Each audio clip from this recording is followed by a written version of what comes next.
Mike Fotenopulos, and I'm from Springdale, Arkansas. I'm the academic coach for Springdale Public Schools. And what I do on a daily is I try to serve our district. We've got 4 middle schools, we've got 4 junior highs, and we've actually got 4 high schools if you consider our Archer Learning Center as a high school, which is an alternative learning environment. And so that's about 12,000 students that I might have the possibility of having a hello moment with.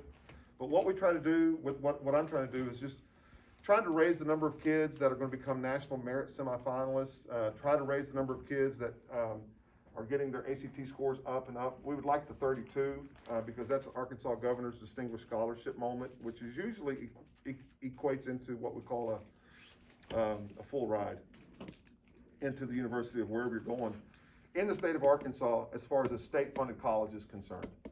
And then, of course, we're trying to get the number of kids that are taking advanced placement up. And then, of course, if you go to school at our Don Tyson School of Innovation, you can walk out of there with an associate's degree because of all the college courses that you can actually take there.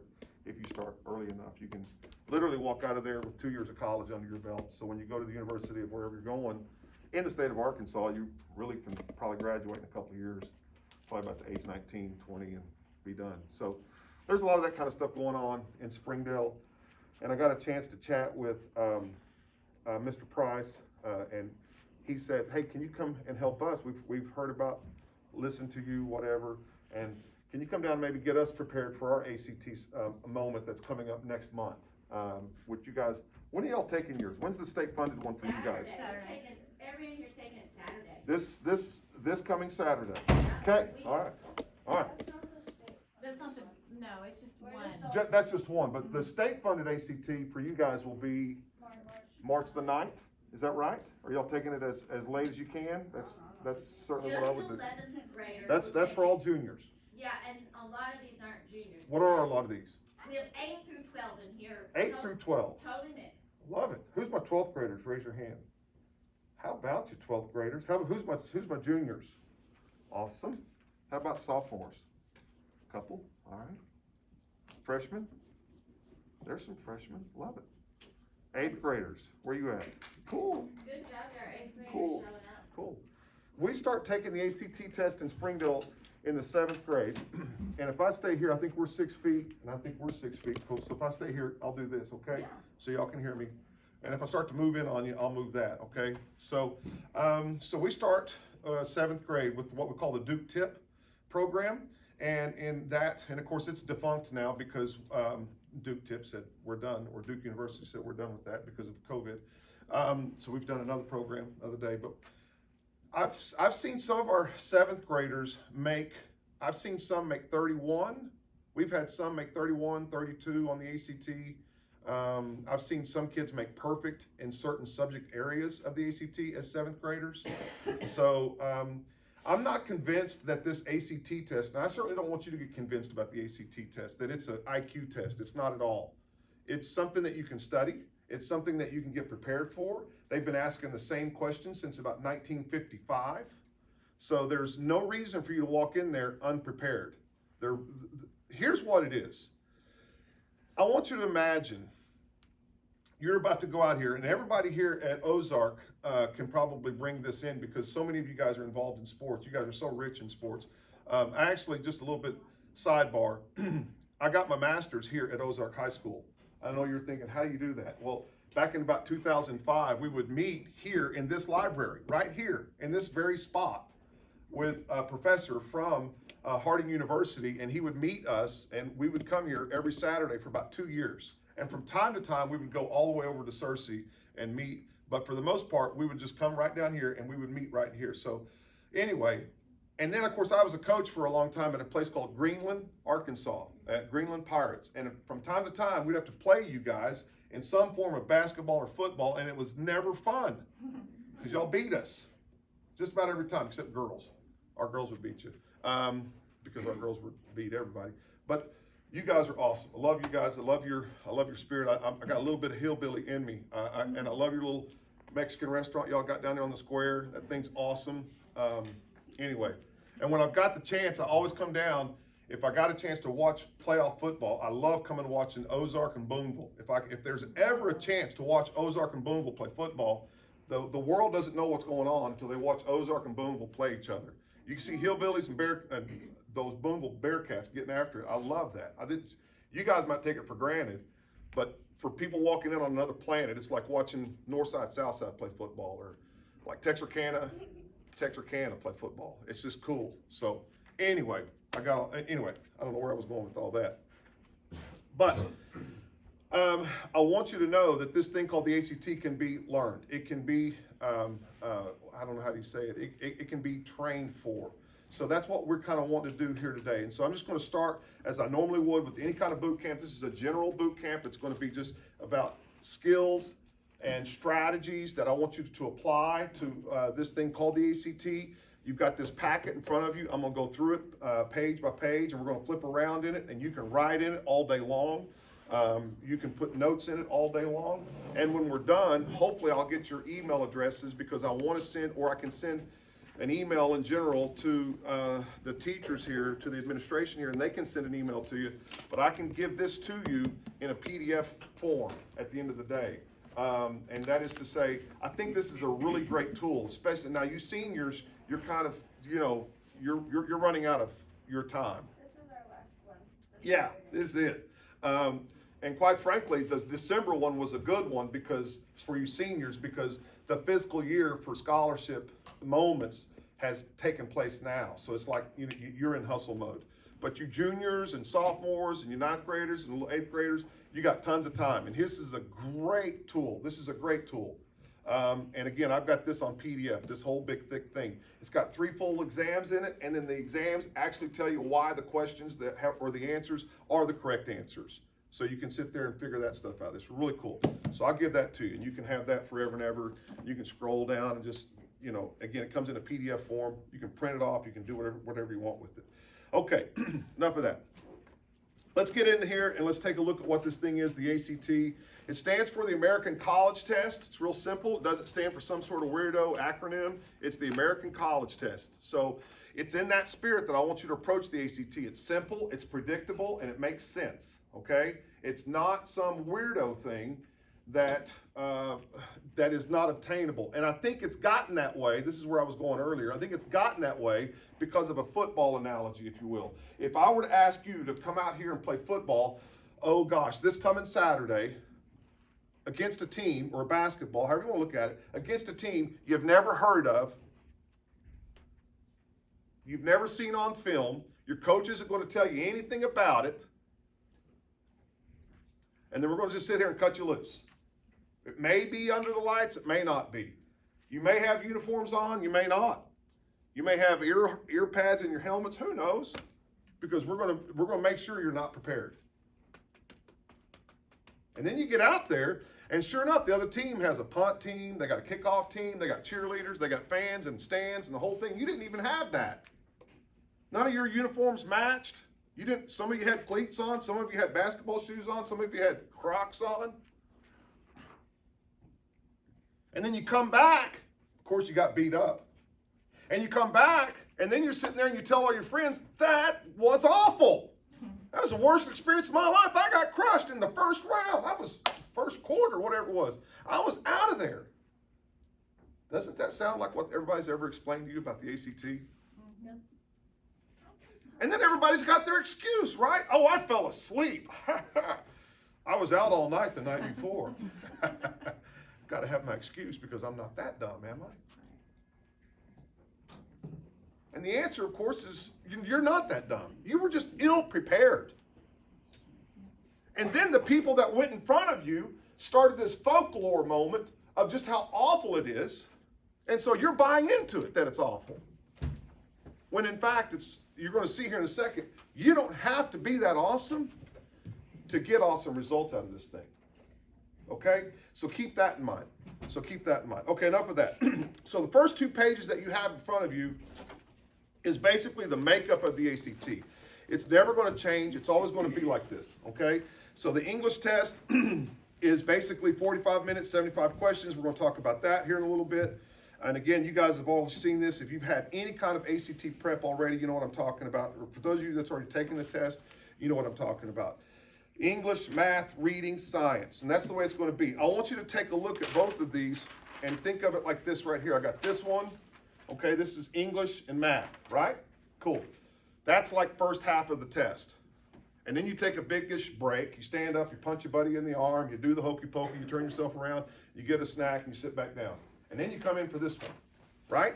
Reading and science. So I want you to think of these two as two different animals, because they certainly are. English and math is curriculum.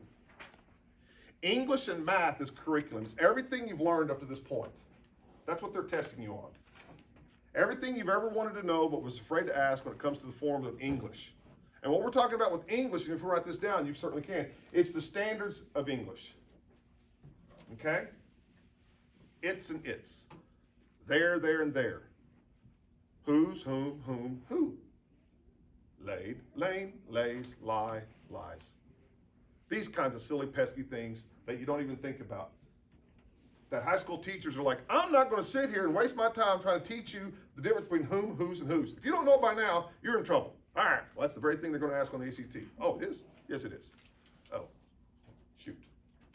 I want to talk about Shakespeare. I know you want to talk about Shakespeare, but I'm telling you, this is what they're going to ask you. Well, how is Shakespeare effective in this? Because Shakespeare is going to do the other thing that they're going to do, structure.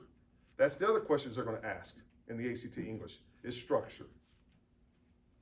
Does that make sense? So again, it's all curriculum. It's basically, what do you know? Well, Mr. Fotenopulos, I don't know those rules, but I read a ton. Then you're going to do well in the English section. I read about 7, 8 novels a summer. Awesome. You're going to do well in this section because you've seen a lot of good modeling. Next, math. Math is going to be the next thing. It's all curriculum. The problem with ACT math is it's not being asked the way that you've been taught. That's the problem with ACT math. You've been taught, like 7th grade, you did like a little bit of cool algebra, and then 8th grade you did some geometry, and then 9th grade you came back and you did a little bit tougher math, like say algebra 1, and then 9th, 10th, or here comes 10th grade, now you're doing like geometry 1/2, maybe advanced geometry. Here comes your junior year, now you're in advanced algebra, probably a little bit of trig. And again, it's all like in lines, right? And then what you'll find out in an ACT math section is they'll have one question that'll have like 3 of those years in one question. So it's about applicability. How well do you apply that math? That's what it is. It's applicability. Well, I don't want to apply anything, Mr. Fotenopulos. I just want to learn it and move on. Oh, well, there you go then. There you go then. That's what it is. It's your ability to apply what you've learned in those like long-winded spans. They might ask you, some of those questions I get, within moments of the same question. And that's the daunting part there. So put that in your mind right now, okay? My English and my math is all about curriculum. It's stuff I can learn. I can actually study this stuff. There's an actual, and I've written that on there for you. I'm not going to read it to you. There's the stuff they're going to question you on, okay? It's written out for you. Next, then you do like I said, you take a break. You have a moment. You go outside in the hallway and you talk to your buddies and they say, okay, what's going on, man? Oh, that was tough, all that stuff. Okay, enough of that. Then you come back and you do the reading and you do the science. It's all about reading comprehension. Write that down. If you don't know that, that's it. It's called reading comprehension. All of this is reading comprehension. None of this is you couldn't have known anything prior. You could have been on the moon for the last 5,000 years, not know anything except how to read. And comprehend what you've read, and tell someone else what you've read. That's the skill. Can you read and tell someone what you've read?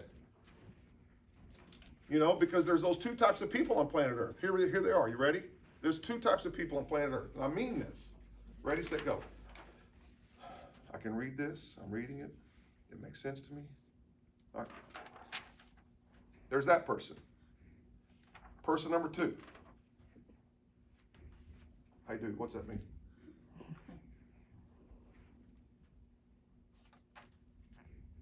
Am I lying?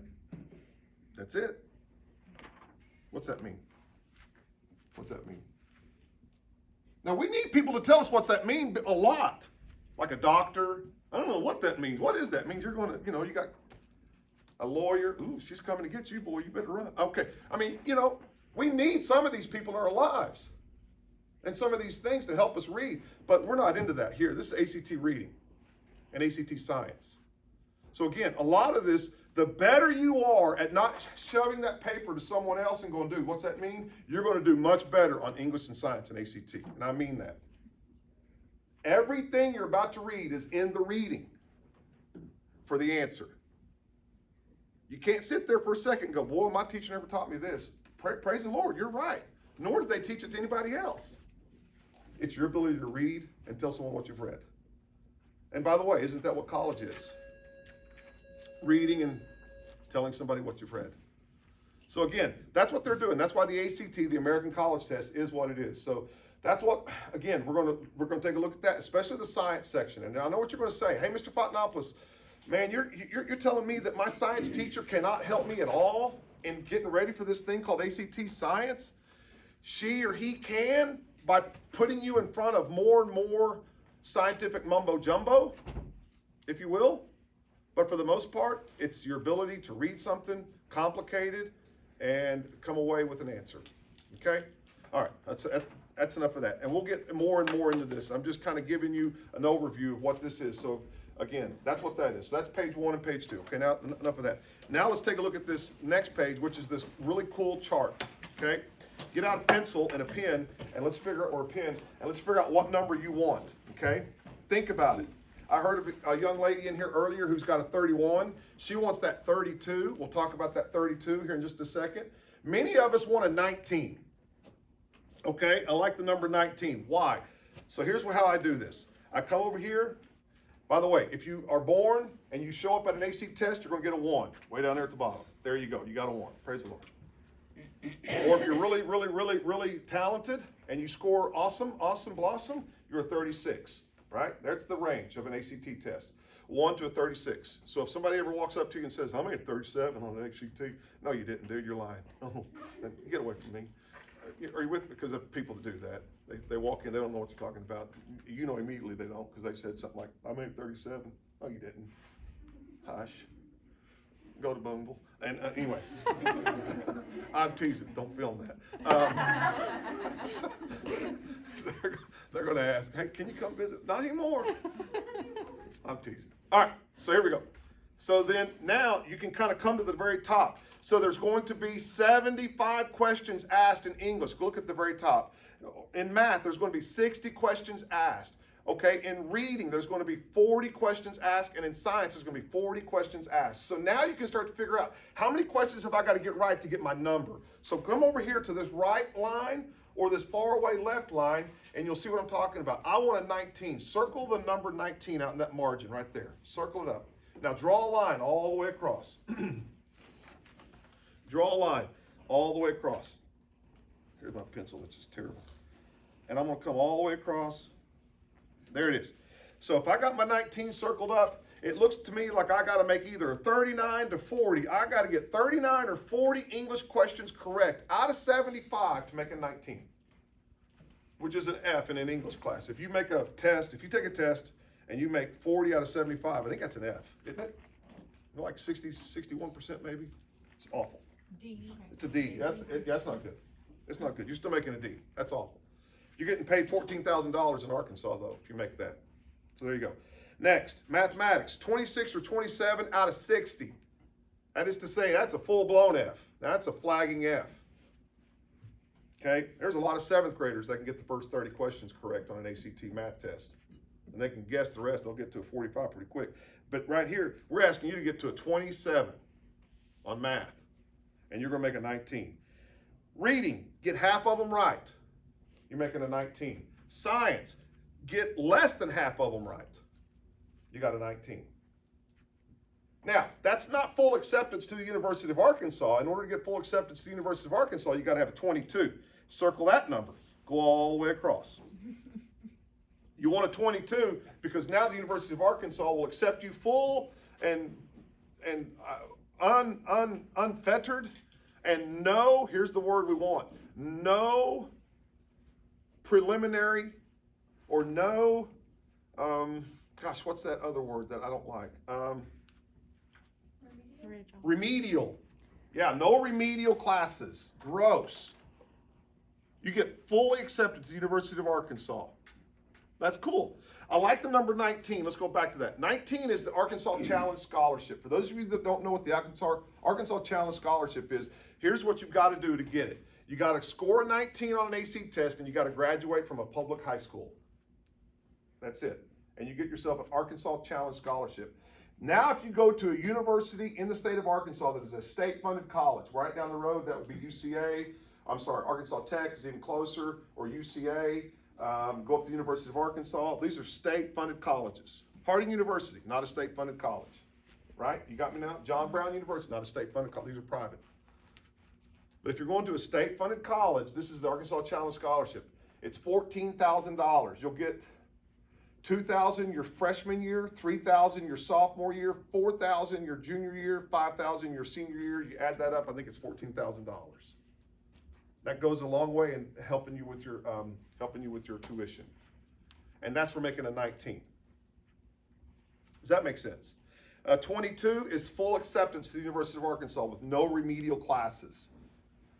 We don't like remedial classes because remedial classes do not help you graduate. They're just basically letting you get off of go on the game of Monopoly, so to speak. It's like, I can't even get off the game. I can't even start. I can't even roll the dice until you take this remedial class because you scored what you scored on the ACT. Does that make sense? Score 22 and you're not having that issue. Now, the reason I say that is because at the University of Arkansas, every year it fluctuates. It comes down, it's doing this the whole time. Like one year it's a 21 in math and it's a 20 in English, and the next year it's a 22 in math and it's a 21 in English. And so they just kind of vacillate. Whatever the kids are that's coming in, it affects the next year. Does that make sense? So you shoot 22 and you're good at the University of Arkansas.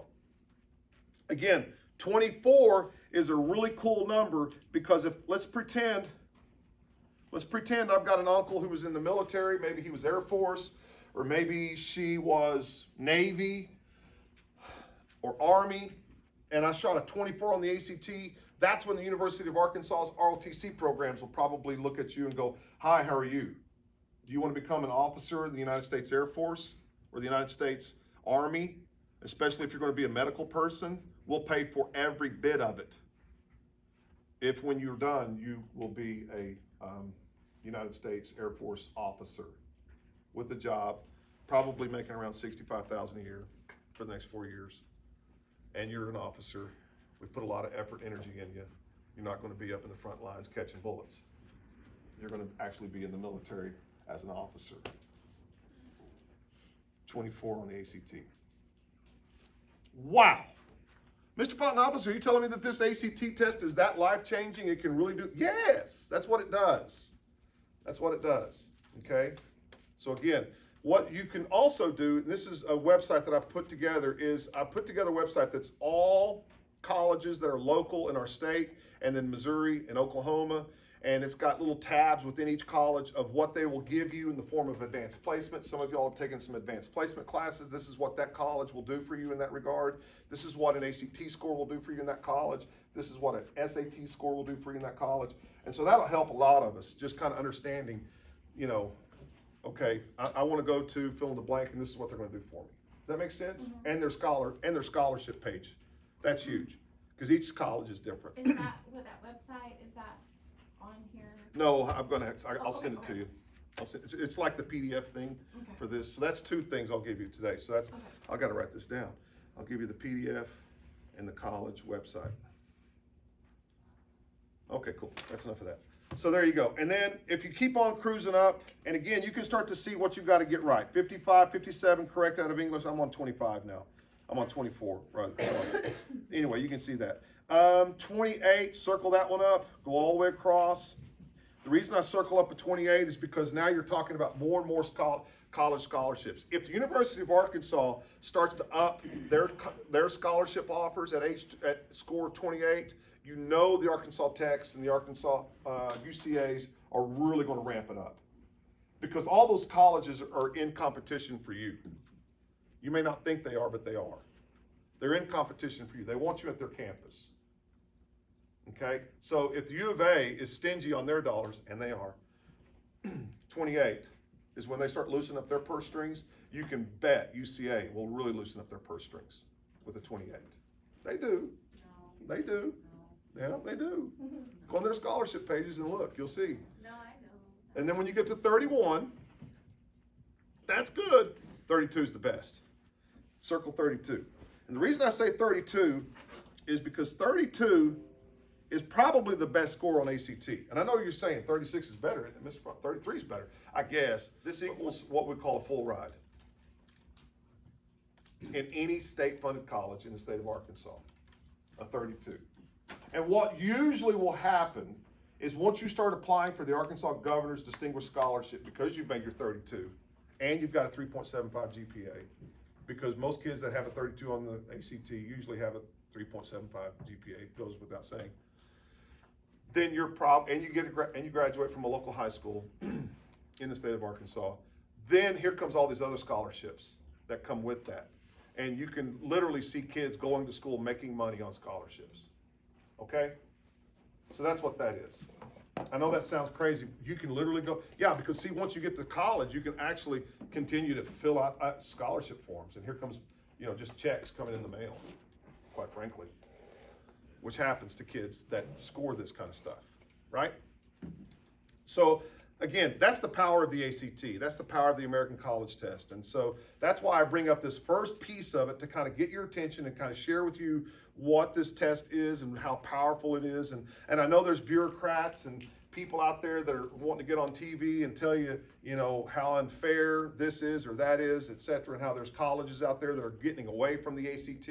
And right now, according to what I see, it's about 0.5% of all colleges in America are starting to get away from the ACT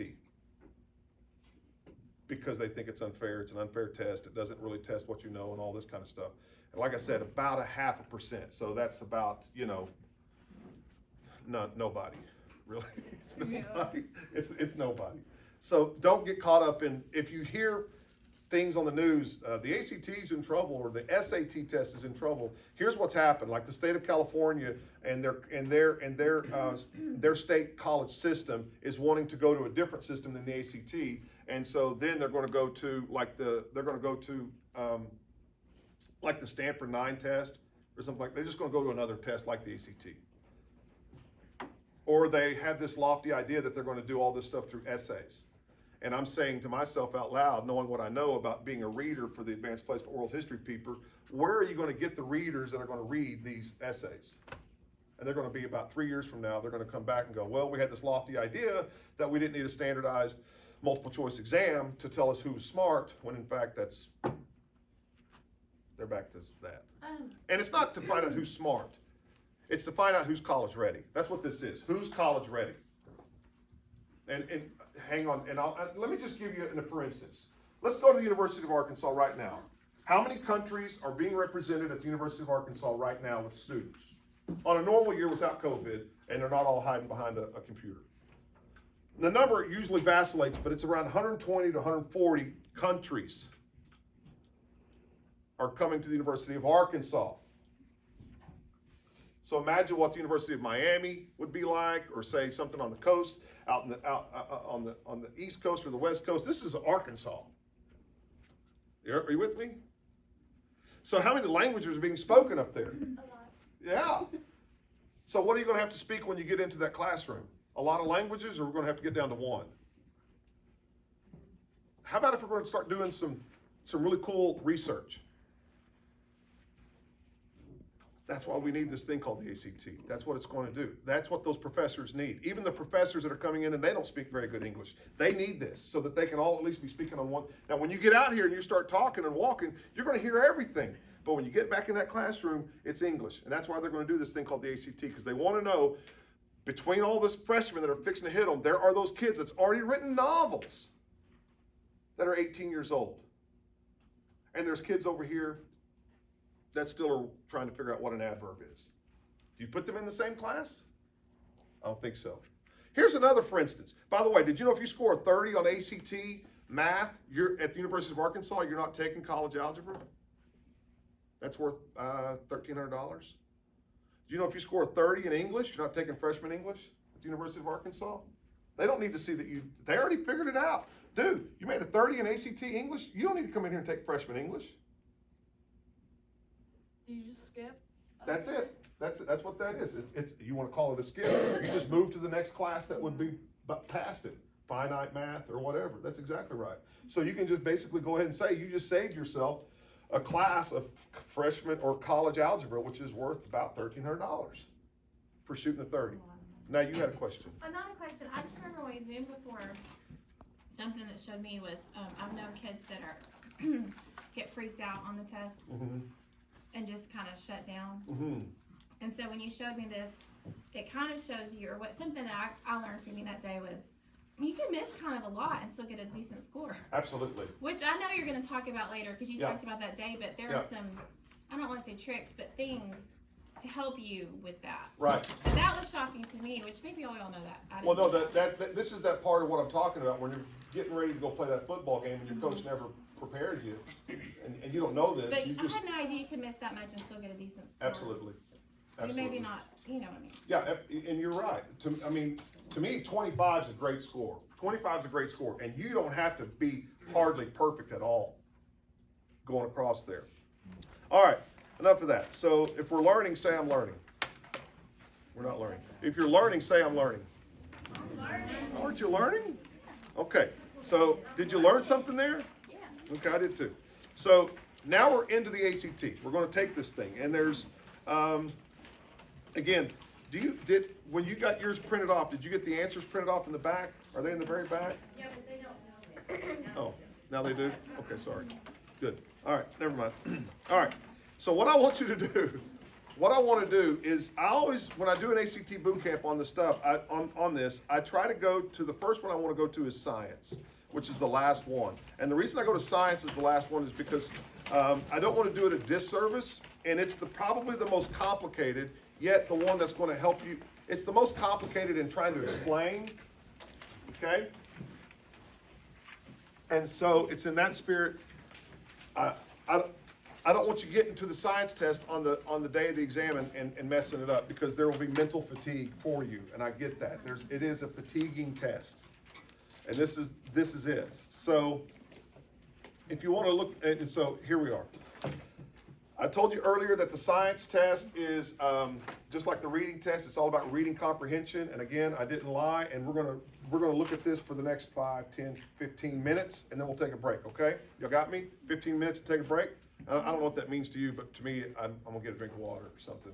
Oh, we have to be on a bottle of water? No. I just no. In 15 minutes. In 15 minutes. That's right. Got it. You two remind me of each other. You're very go get 'em. So anyway, here we go. So here's how I look at the science test. The science test is weird because it gets harder as it goes along. Okay? Everybody got that? The science test gets harder as it goes along. It's not like the English test. The English test, we're going to see it in a little bit. The English test does not get harder as it goes along. The English test is steady. It's just monotonous. And the math test gets harder as it goes along. We'll see that, and it gets real harder, and it's like jerky jerk harder. But the science test gets a little bit harder with every one. There's going to be about 6 to 7 passages, and if you flip open your pages there, on page 518 and 519, that's a passage. That's passage 1. Okay? Okay. Well, it gets harder. Like number 1 is easy, probably the easiest question on all the science tests. Question 6 starts to get a little bit more harder than question 1. And if you had passage 2 in your packet, and I don't think you do, okay, and you don't for a reason, because I'm going to show you that in a second. So you would notice that passage 2 gets a little more difficult. Okay, so I said earlier that it would be really cool if we could save time. No, Miss Caldwell, he's for me. He's waiting on me. I got it. He's waiting out there for me. Hold on, I told him I would put something for you. Oh. So anyway, it's getting, the ACT science, we can save time and make ourselves gain time, and that's one of the things that I think we're going to probably keep seeing over and over, if we know how to look at the ACT science test, okay? The first thing I'm going to do is understand where to put my eyes immediately when I open up the science test. The kid that's never come to one of these things is opening up the science test and he's immediately going to start reading directions. And it's like, well, that's too bad for you, dude. Because it's been the same direction since 1955. Why do you need to read those? I ain't read them yet. My teacher says to read all directions. I'm supposed to read them. I'm going to read them. No. Okay, well, God bless you. And all the children you may have. Peace and hair grease, and may they be born with belly buttons, but you're screwing up. And then the next thing they're going to start doing is they're going to start reading passage 1. And they're going to start going 2 measures of water quality, or the number of, I don't know what that word is, E. coli, bacteria present, and okay. And then about 4 minutes later, they're through with all that. And they finally get over to number 1. They've forgotten completely what they've read. And there you are, 4 or 5 minutes into this test, and you haven't even answered a question yet. But here's what smart kids are going to do that's been to one of these things. Well, didn't I just say that they get harder as they go along? Yes, I did. Wouldn't that be slick action then if you were to know that you're already been in a mind melt for about 2 hours? The smartest thing for you to do is probably put your eyeballs on the hardest questions now. So that's what I would do.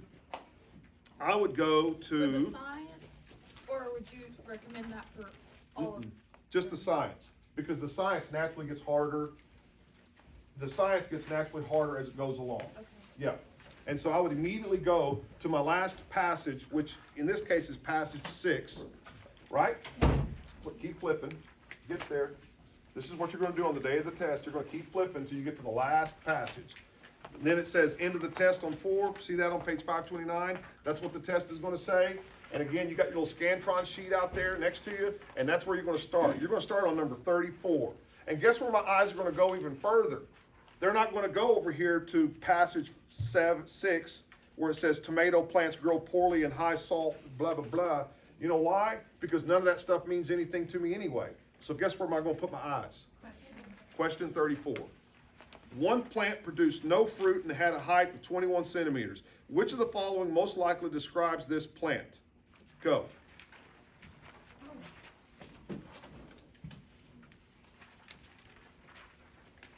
Open that dude up and see if you can spread it out there if you can. And somebody come up with an answer. When you think you've got an answer, raise your hand.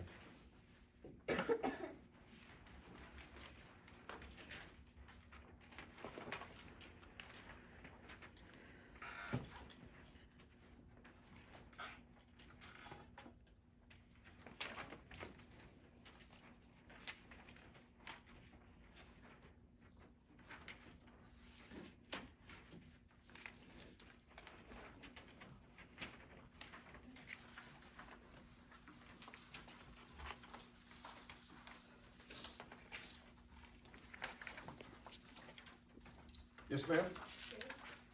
How'd you get J so quick? Because you're exactly right. Because I looked here, and the grams of the solution are right here at the top of the table, 3. Okay? And then, at first I thought it was L3, but then I looked at the answers really quick, and there wasn't an L3, so I knew it had to be L4. Okay. So it says, one plant produced no fruit and had a height of 21 centimeters. So immediately you started looking for a plant that had 21 centimeters, right? No, I looked for the one that was Closest closest. to it. Awesome. Very good. So, and you're right. It is letter J, and you found that fairly quickly. But it is difficult to find, right? Okay? Notice what Mr. Fotenopulos told you to do. Put your eyeballs on number 34 right now. That took you, right there, it took you about 35 seconds, 45 seconds, give or take, and you're into the test 35, 45 seconds, and you've already answered one of the hardest questions correctly. As opposed to the kid that's never been to one of these things, they're still back over there reading directions and reading the goopity-goop in passage 1. Now, do you see the difference in why I'm asking you to go where I'm asking you to go? That's what you do. You open up this test, and you immediately start going to number, you go to the last one, and take your eyeballs and put it on the question. Why is that? Because these graphs and charts mean nothing to nobody. And I can't say that clearer. I've been to enough of these ACT workshops where I'm telling you, they've got stuff on here that scientists don't know about. I'm telling you. They've got stuff on here your science teachers would sit there and go, I've never covered that. Of course you haven't covered that. That has nothing to do with it. It's your ability to read complicated material and make sense out of it. That's what they're testing you on. The ACT science test is very much, it's a couple of things. It's geared towards those students that are inquisitive. Well, Mr. Fotenopulos, I don't care. I just don't care. Oh, praise God. You're going to do awful in the science test. You don't understand, Mr. Fotenopulos. I just don't care. This stuff doesn't interest me at all. Then you're in the wrong place. I can't say it clear enough. It's like being out there on a Friday night trying to block some big defensive end. Coach, I just don't care. I just don't want to be here. You're not going to be successful. You're fixing to get rolled up, dude. Coach, you just don't understand. I don't want to bend my knees and play defense against that girl. I really don't care if she drives past me and makes layups all night. Awesome. We're going to lose. You see the point? Okay, next, are you inquisitive? And everybody says, I'm going to make myself inquisitive, even if I'm not. I'm going to fake it. Praise God. Now we're on the same page. Number two, it's kind of a bully, this test. It's kind of a bully. It wants to push you around mentally. It wants to see if you will kind of stop what you're doing because you don't understand something. I don't know what this means, so I just quit. Screw this. That's what happens. Every kid in the world. And they're making their excuses now. Yeah, I stayed out too late all night. You know, I'm not ready for that thing. There you go. But if you've got some just kind of moxie and just kind of stick-to-itiveness, and somewhere in here there's going to be a rhythm. Somewhere in here there's going to be a rhyme. Just like she said, right there, which one's 20? I don't see one that's 21 centimeters, but there's some that are close to it. You're exactly right. Now you're into it. Now you're getting it. Those are the kids that are going to do well here. So again, don't waste your time reading the chart because the chart won't make any sense to you. Get right over to the question and let the question be your guide. Now you're going to start to hammer these things out. And I'm telling you, I give this to 7th graders and 8th graders in Springdale, and I'm telling you, I have plenty of 7th graders that will score 35s and 36s on these science things. I've got a son. He's a 3-sport jock head. He's a 32 in ACT science as a sophomore. Want to know why? Because he does what daddy tells him to do. Son, don't do that stuff. Get right over to the question and go to the hardest one first. Okay, daddy. And there you go. I'm telling you, he's a chip off the old block. He's dumb, but he's smart. He'll do what he's coachable. He'll do what you've asked him to do. And that's what I'm saying to you. Do what I've asked you to do. Don't go over here and start reading all this mumbo jumbo. It won't do you any good. Okay? Okay, enough of that. So, by the way, let's have fun. Okay, let's go to number 35. Okay, ready, set, stop. Go. Ready, set, stop. Go. Let's see who can answer it. Don't look back there. Don't look at the answers. Okay, we already got an answer? C, cell membrane. How'd you get that? Permeable? How'd you find semi-permeable? What do you know about being permeable? Okay, very good. How about so you mean there is something that you could learn from biology that you can then apply to this? Yeah, okay, cool, that's right. I love it. How about 36? Don't look at the answers in the back. Somebody raise your hand as soon as you get that. 36. For each line, as the, I don't know what that word, concentration of salt in the nutrient solutions increased, comma, average plant mass, what?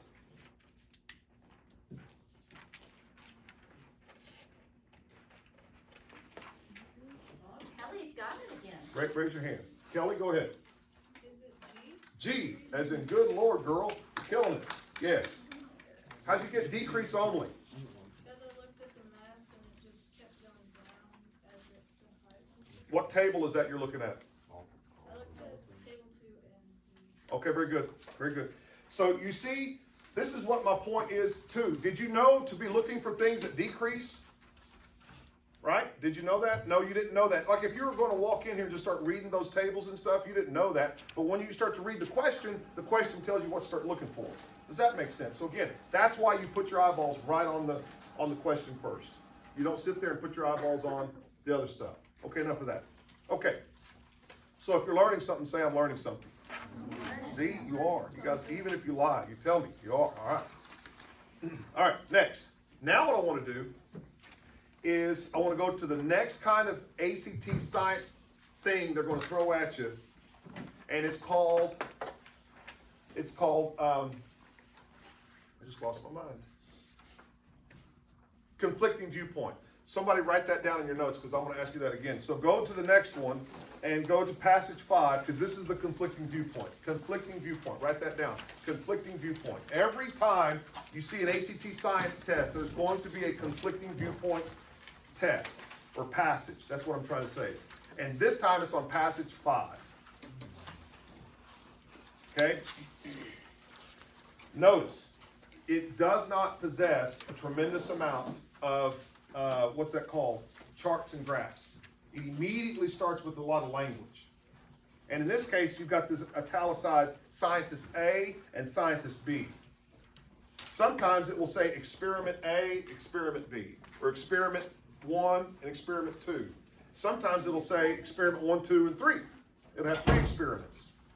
So, this is to what English teachers would call, wait for it, a comparison. Right? This is what your history teachers would say, compare the rise of the Romans with the rise of the Mongols. Yeah. And there you go. You just hate life from that point on because I don't know anything about the Mongols. Who are those people? And so that's what you're doing here is you're comparing. So now it would behoove you to compare. So now I'm going to do the very opposite of what Mr. Fotenopulos said earlier because I don't see any charts and graphs. I see this one picture and I immediately look over there and I see these italicized scientist A and scientist B. I know that I'm supposed to compare these things. Now what I'm going to do is quickly read scientist, whatever it is, A, and I'm going to come out and I'm just going to write notes to the side, little bullets of something that is making sense of what this is. Because questions number 27 through 33, I promise you, are going to be comparison questions where I compare A and B. I promise you. Does that make sense? Okay, so again, here's another strategy. This is going to smoke that kid that's walking along in science, ACT science test, and just sitting there and just kind of doo-doo-doo, and now they've finally gotten to this thing. You're going to get to it as the second one. Your first one you're going to go to is the hardest one, and then you're going to start flipping through that thing, and you're going to try and find the conflicting viewpoint one. It might be number 2, it could be passage 3, or 4, or 5, you don't know. But you're going to find it because this is a booger bear. This one is going to cause you some pain if you don't approach it correctly. So immediately I'm writing notes and immediately I'm going to use those notes to help identify where I'm going to come back to because this is what scientist 1 thinks, this is what scientist 2 thinks, and you can believe that they're fixing to go through all of those points on numbers 27 through 33 on comparing those two, how they're similar, how they're different. And then they'll always have some sort of hypothesis moment. Well, if they both believe this, then a third scientist would probably say what? Or since they both don't agree, a third scientist would blah, blah, blah, blah, blah. Right? And that's what they're going to ask you. So again, it's real simple. Now that you understand now I want to go full circle. And let's flip it back. And now you've done those 2. Okay? Stick with me now. Now you've done those 2 things that I've asked you to do. You've opened up your science test and you went to the hardest one first and you've answered those, you've got those out of the way. And now you've gone to the conflicting viewpoint one, you found it, that took you about 7, 8, 9 minutes, okay? You've done that, okay? I got my phone here and we're going to do a little, this will be the last thing we do. And I'm going to get the clock out and we're going to do a stopwatch. Because now what we're going to do is we're going to go all the way back to passage 1, open it up. Passage 1. I don't want any cheating. I don't want any going to the back and looking at the notes or looking at the answers. But I want to see how long this takes us. Now that you know how to do what I'm asking you to do, put your eyeballs where they're supposed to go and answer numbers 1 through 6. Let's see how long this takes us. And when you're done, you put your pencil down and you're looking at me. Ready? Go.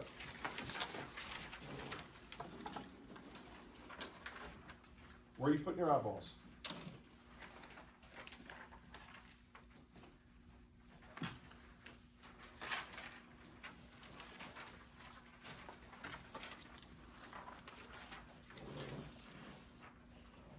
Again, everyone should be on passage 1. That is down the bottom, page 518, 519.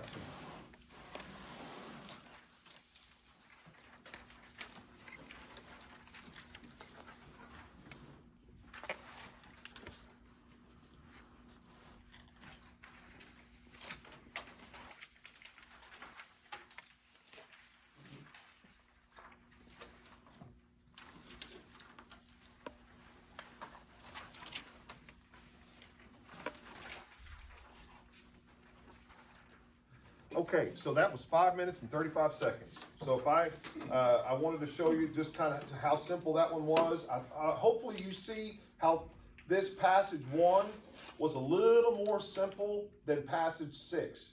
Remember passage 6 was a little more, I just think, I hope you see what I'm talking about. Like passage 6 seems to be a little more murky, and you got to put on your thinking cap a little quicker. And so that's why I want to get to it first, okay?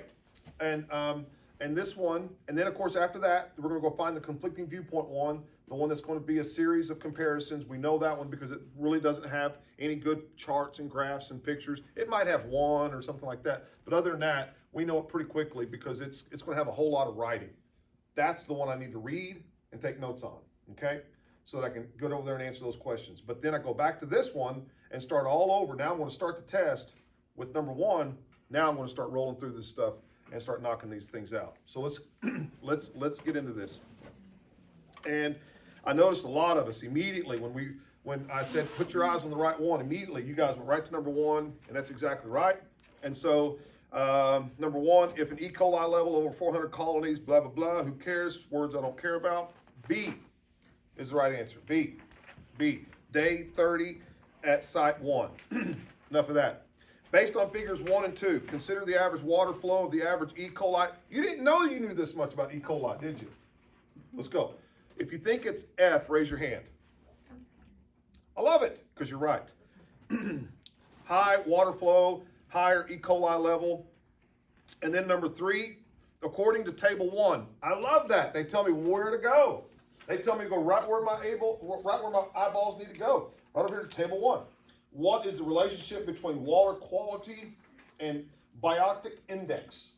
See, that's what I'm talking about. Nobody in here was sitting there going, man, I can't wait to ask that question. I hope they ask that question about biotic index, because I know that one. When I dug my toes in the carpet this morning and was thinking, you know, do I use Aquafresh or Close Up? What am I going to, oh, I hope that biotic index question's on there. Are you kidding me? In the land of, are you kidding me? Are you kidding me? No one knew that was coming. So that's why I stress upon you, take your eyes to the question. I don't know what they're doing over there in those charts and graphs and Jimmy Crack Corn. Take your eyes to the question. It'll tell you how to think. It'll tell you where to go, etc. Okay, enough of that. If you think it's A, raise your hand. A's have it. Very good. You're right. I love 4. This is a tough one because there seems to be a lot of words. But if you just answer the question yes or no, that begins to end a lot of your reading right there. If you just answer the question yes or no, now you're going to cut down on a ton of reading. Ready, set, go. As water quality improves, the number of stonefly larvae, again, I couldn't wait for this question, right? As I was eating my Pop-Tarts, I hope they have a stonefly larvae question on the science test. Again, here it comes. Blah, blah, blah. Are the data presented in table 2 consistent with this hypothesis? Yes or no? If you think it's yes, raise your hand. If you think it's no, raise your hand. Is there a no out there? Okay, so right off the bat, my yeses have it. They know that it's right. Yes, but is it based on B1, site 1, and blah, blah, blah? Or is it based on B1, site 1, da, da, da, and poor or fair? See, you get all down. See, now all you got to do is just read the difference between the word poor and fair. See how long it takes? But if you're not paying attention, you'll read all that stuff and be muddled up and everything. So get it down to the yes or no first. And if you think it's F, raise your hand. How about G? Raise your hand. Our G's have it. Very good. Our yeses, now you got to get down to G. Very good. If you look at 6 is the same way. You got to think first, is it an increase or decrease? And then go from there. Number 5, if you think it's A, raise your hand. Okay, we're starting to miss some. We're starting to get some kids miss some because A is correct, and only about 3 of you raise your hand. So see, it's starting to get harder. It's starting to get harder. And then finally, number 6, suppose large amounts of fertilizer from adjacent fields began to enter the river at site 1. See, suppose. Uh-oh. Hypothesis. Supposing, right? Got to think. So again, number 6, is it an increase or decrease? If you're increasing, raise your hand. How about decreasing? Raise your hand. My decreasers are correct. Is it H or J? H, raise your hand. J's, raise your hand. Notice where J is located. It's the last correct answer. It's the last line on the last sentence of the last one. Are you with me? So if you're trying to shortchange it, go, F, I'm done. ACT people are cruel little people. They actually made you read all of that to get to the end. So what I'm driving at is, figure it out first. Increase, decrease. Figure it out first, yes or no. And then when you get those long-winded, credit card application-looking moments there that's fixing to happen, look at it first and just go yes or no. Increase, decrease. Just answer the question first and then go from there. And I think you're going to probably be that much more successful. Okay, enough of that. So now you can probably guess how good you might be on the ACT science. Let's pretend you just keep up the mindset. Let's pretend you keep up the mindset. I tell you what, let's do. I told you that we'd take a break. Let's take a break. Your buddies are out there walking around, punching each other in the arm. Why don't you go join them and then come back in 5 minutes. Ready? Go. Cool. Okay, let's get back to this. And again, we'll go and we'll get into the English part. But I wanted just to kind of wrap up science. And again, let's take your chart. Do you remember? Okay, let's do it this way. You remember this right here? Okay, let's get that back out in front of our eyeballs. And let's pretend that you got 5 out of 6 on that first one that we just did. Okay? You got 5 out of 6. So let's pretend that's kind of like your norm. You're going to probably get 5 out of 6, out of all of them. All right? Let's pretend you're going to miss just one. There's 6 of those. So that would be minus 6. So that would be like a 33/34, getting 33 or 34 correct on your science test. That is to say a 31 on the science. Do you see how I came to that conclusion? Okay, so like if you missed one, but you were a little sketchy on one, you might probably miss one legitimate one here in just a minute. If you missed one and you kind of got lucky on another one, then you're probably missing 2 per sort of thing. So again, that's why I gave you this chart. I want you to kind of be able to go through a test and see what you're missing and just kind of see what your number is now, right? So that you can, because that little chart right there is not moving. It moves on every ACT exam, I get that, but it moves ever so slightly. It moves ever so slightly. So if you want to get a 31 on the ACT or a 32 on the ACT, that's what, and again, you can go back and you can see, hey, Ms. Fotenopulos, I already made a 21 on the ACT. Well, then praise the Lord, that's what you've done then. You're hitting about 45 out of 75 on the English. You're hitting about half correct on the math. Are you with me? That's about right. Okay? Yes, ma'am. I have a question, if you get a 30, there's a really dash right there on the side? Basically, what the statisticians, if you will, the numerologists, the people back at the ACT land, what they've decided, let's pretend there's a dash right there on science between 33 and 34. To get a 30 is a dash. Well, what they're really saying is you can get a 33 or a 34. It really doesn't matter. You're probably going to land on a 30. Does that make sense? You're going to get 33 correct or 34 correct. They've had so many in that regard hit that dash. Yes? Is there any, section of the test that it's, more important that you could... Hold up.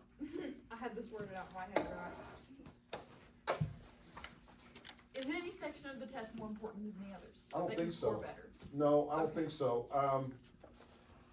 No test question is more valuable than the next. Yeah. Not answering, Like math, no, science, like answering this one. They're all out of the same, it's all out of 12, I think. No, I don't Yes. Yeah. Not knowing one thing isn't more crucial than not knowing another, or knowing one thing isn't more important than knowing another. Getting number 1 correct is as valuable as getting number 31 correct. Yeah. So again, and that leads me to my next one. If we're going to guess, which we will, because you can't finish it all unless you're just brilliant, brilliant, brilliant. You know what I'm saying? There's those kids. And let me just explain what I'm talking about when I say brilliant, brilliant, brilliant. Okay? And I don't mean to throw this in anybody's face, because nobody in here is wanting to be measured. I don't want to play basketball and be measured against Michael Jordan and have someone say, well, you weren't as good as him. Well, good Lord. Come on, man. Don't take the, you know what I'm saying? But there's some kids out there that are stunning. They're just stunning. And what I'm talking about is, I had a young man in my life about 6 years ago. His name's Sojas. And Sojas' brother, I had him too, and he wasn't that bright. But Sojas' brother is a doctor today. But Sojas is sitting there. I had him, and I was a little Sojas, a little bitty guy about that tall. Hey, Sojas had his little Dora the Explorer lunch bag with him every day. Cute little fella. And he'd sit there. And today he's at Brown University, and he's a pre-med major and a theater major, which is really weird, but that's cool. That's Sojas. Sojas would take and he's from South Asia, he's Indian, if you will, and he would take the Spanish-speaking language and translate the daily announcements for all of our Spanish-speaking students at Harbor High School back in the day. That's what he would do. Here's what Sojas would do. He would not take AP German and just take the AP German test at the end of the year and make a 5. He's that kid. He made a 36 on the ACT his sophomore year. He missed 1 on the PSAT his junior year to get national merit. Obviously, he was national merit too. I asked him to take the ACT again, just so that we could kind of make sure that the first one wasn't, he goes, oh, sure. And 36 again. So he eats up words like me and you eat pizza. It's no big deal for him. And I asked him, I said, Sojas, can you finish the ACT? Is there any that you guess on? He goes, oh, no, Mr. Fotenopulos, I can do them all. And I'm like, well, what about most kids? He goes, oh, no, they couldn't. Because he tutored too, and he's like, no, they couldn't. And he goes, and again, he's like Michael. He's taking off from the free throw line and he's doing that. I can dunk it. Can you fly with other NBA players all around you? Hoping you don't, trying to make you not. You see the difference? So again, don't get caught up in, well, I'm not, we can all still play the game. We just can't play it quite like that. But gosh, we can try. You may not be able to answer all the questions. That's what I'm driving at. So there's even a smart way to do that. So let's pretend you got a guess. Let's pretend you're on the math section, and let's pretend you got 10 left, and you look up and there's 1 minute left. Obviously, you're not going to get finished. Very good. B, B, B, B, all the way down. That's extremely right. I'm going to pick one, and I'm going to go straight line. Because, see, this test is not being made by your teachers, it's being made by scientists. And they're going to try and give you an equal amount of A's that there are to B's, to C's, to D's. Are you with me?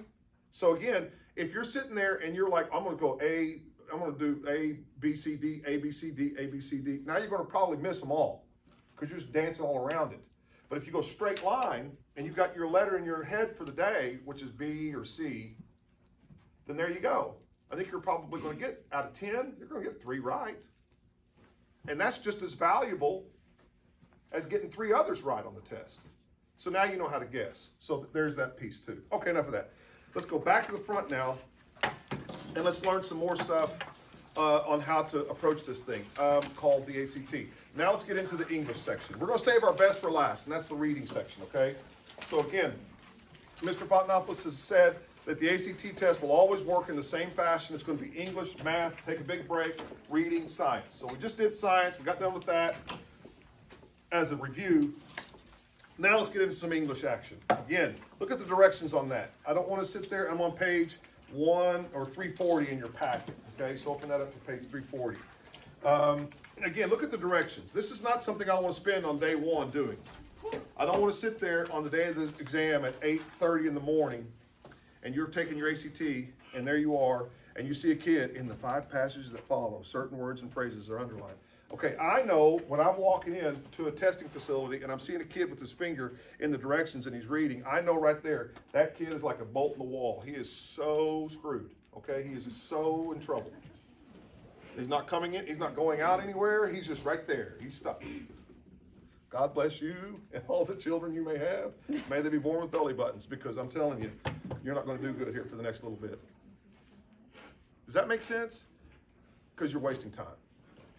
You've got 45 minutes to answer 75 questions. Now, that's not a lot of time with a lot of questions, so that must mean that the ACT people think that's doable, and they do. If you were to ask the ACT people, they'll tell you this is a doable test for most students to finish. Math, not so much. Reading, not so much.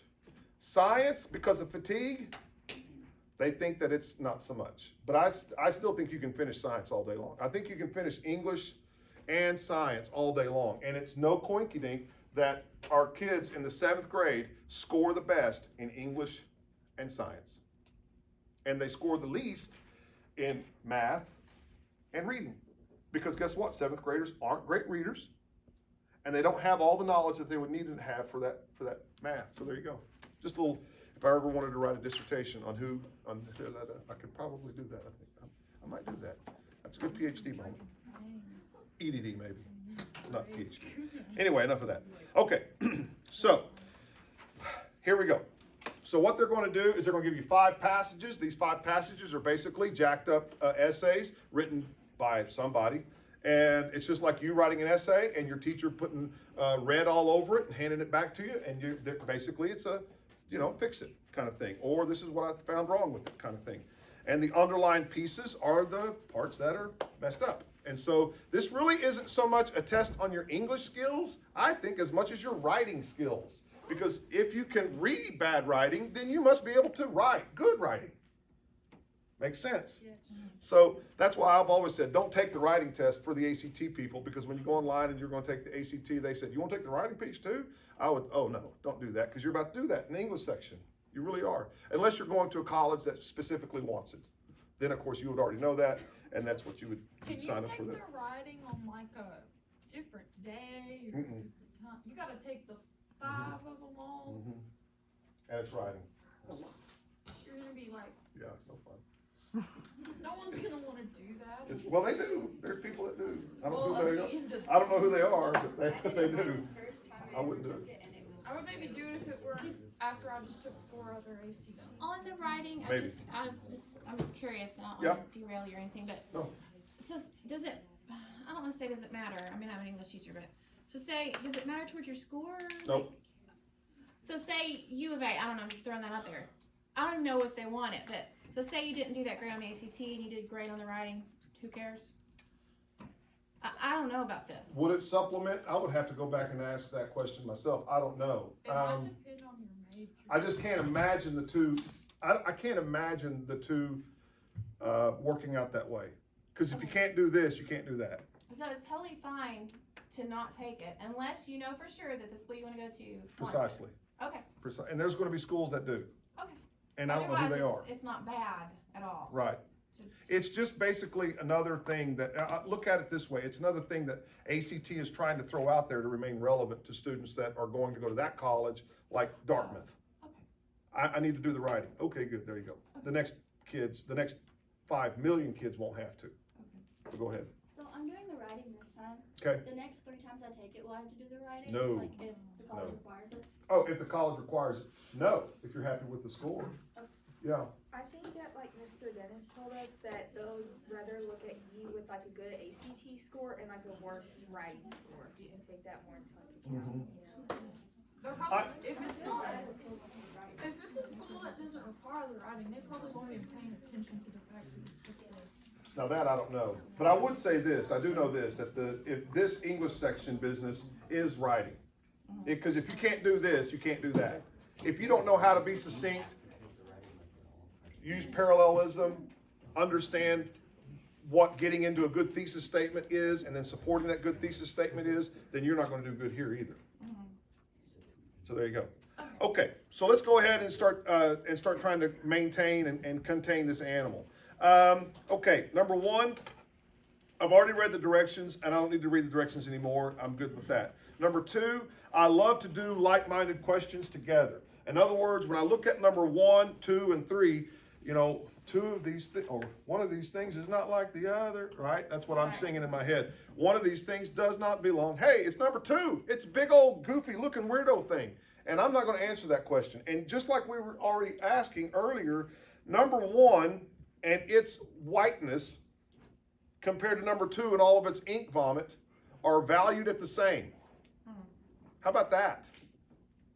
But you can answer number 2 a lot better if you knew what was going on. And what I'm trying to say is, take a look at, say, number 4. Now number 4 and number 2 look a lot alike.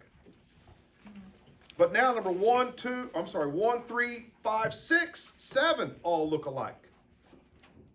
And then 2, 4, 8, 9, they all look alike. And then you flip it over, now you got 1, 3, 5, 6, 7, 10, 11, 12, 13, 14. Now those all look alike. So again, what the ACT people are doing, it's almost like maybe a kid driving a car for the first time and you're in the passenger seat and you just want to go, and somebody over there, they're doing that, you know, and they're hitting the brakes, and that's what they're doing to you here. And for me, I'm going to read and I'm going to answer the short ones first. Those are called standards of English questions. That's what those are. They're just basically asking, do you understand do you understand just basic standards of English ideas? That's what that is. And the big long-winded ones are structure questions. Do you understand structure? Do you understand how this author could have written this differently, or if they wanted to write it differently, etc.?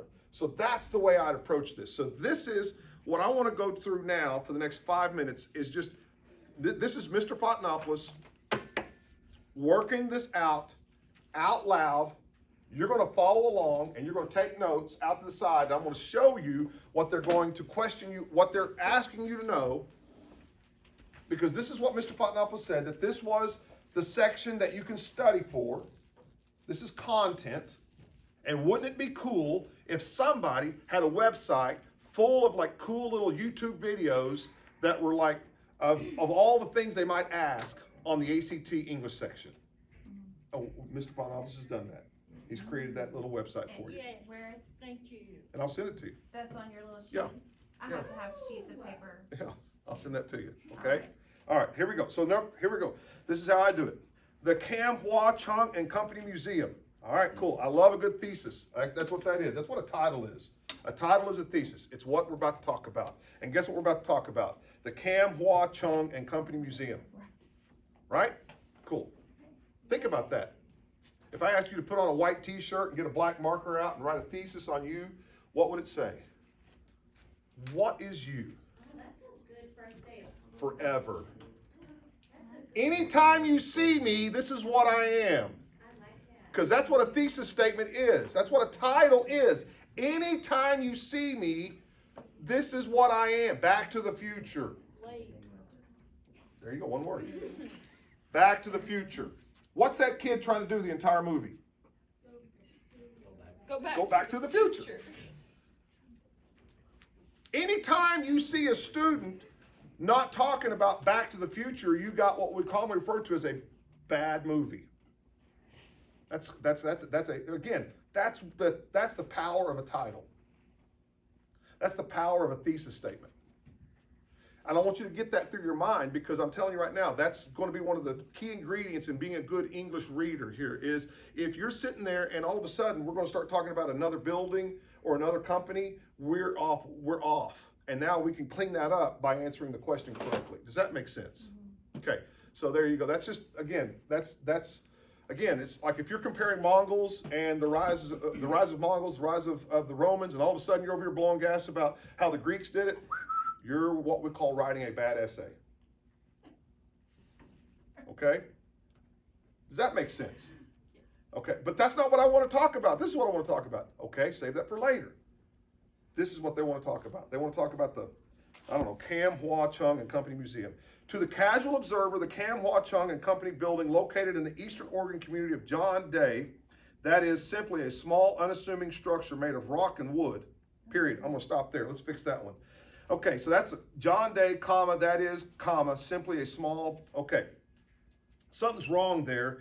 And what it is I got a subject-verb agreement that's jacked up. It should be, and again, this is true to ACT form, the simplest answer is the best answer. And the best answer there would be? I wanna delete it. Yeah. No. Why not? Can we?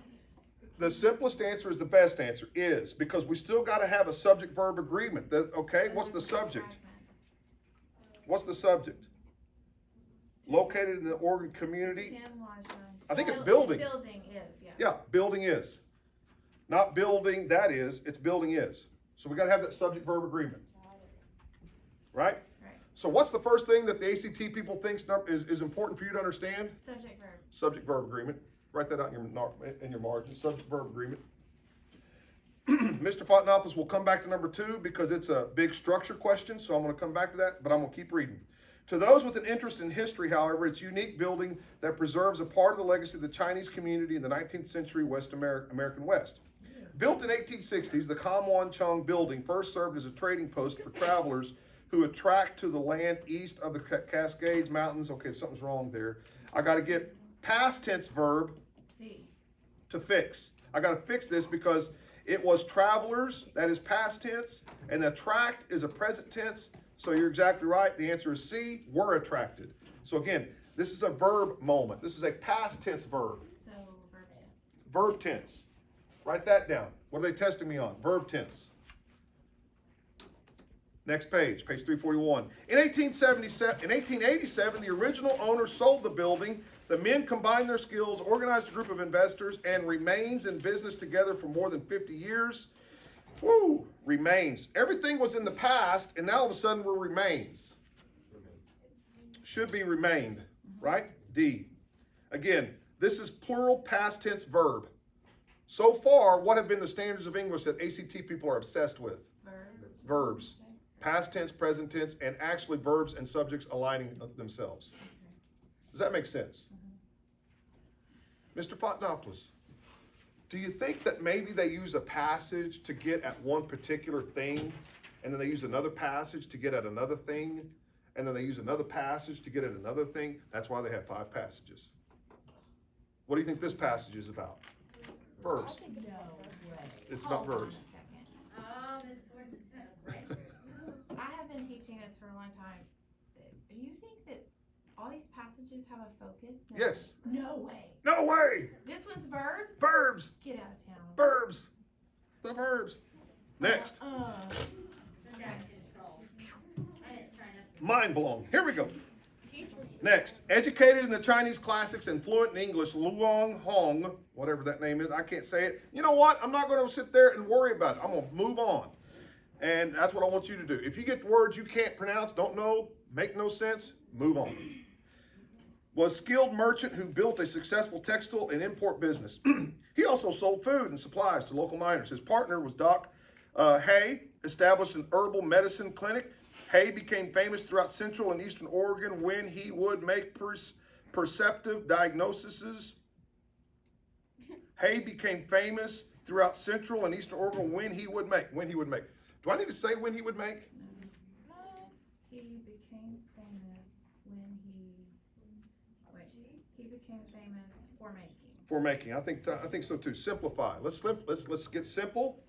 Here's the key word that I want you to write out beside number 6. Parallelism. Parallelism. Parallelism. Making. Oh, and curing. Curing. Yeah. Again, That's verb. That's using that preposition for is cool. That's okay. Making and curing. Again, here we want to make sure that like if we're roller skating, like if we're skating, we're rolling. We're not skating and rolled. If we're sipping, we didn't drink.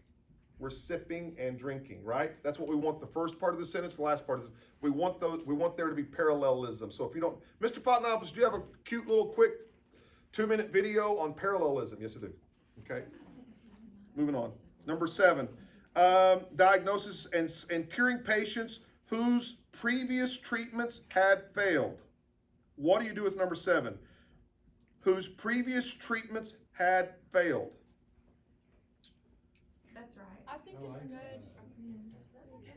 Very good. You're exactly right. No change. And again, I know immediately that something is suspicious in my mind as a test taker of this thing many times is because all the answers are longer than what you got to look at. Very often, very little do you ever see the ACT people asking you to opt for something larger than what they've already got. Because they love concise, just like your English teacher loves for you to just say what you mean and mean what you say. Be precise, be concise, get to it. Don't sit there and yarn on and on and on because that tells me you don't know what you're talking about and you're just hoping something sticks. Please don't write like that. Get to the point and say what you mean what you say, just like Grandma would say.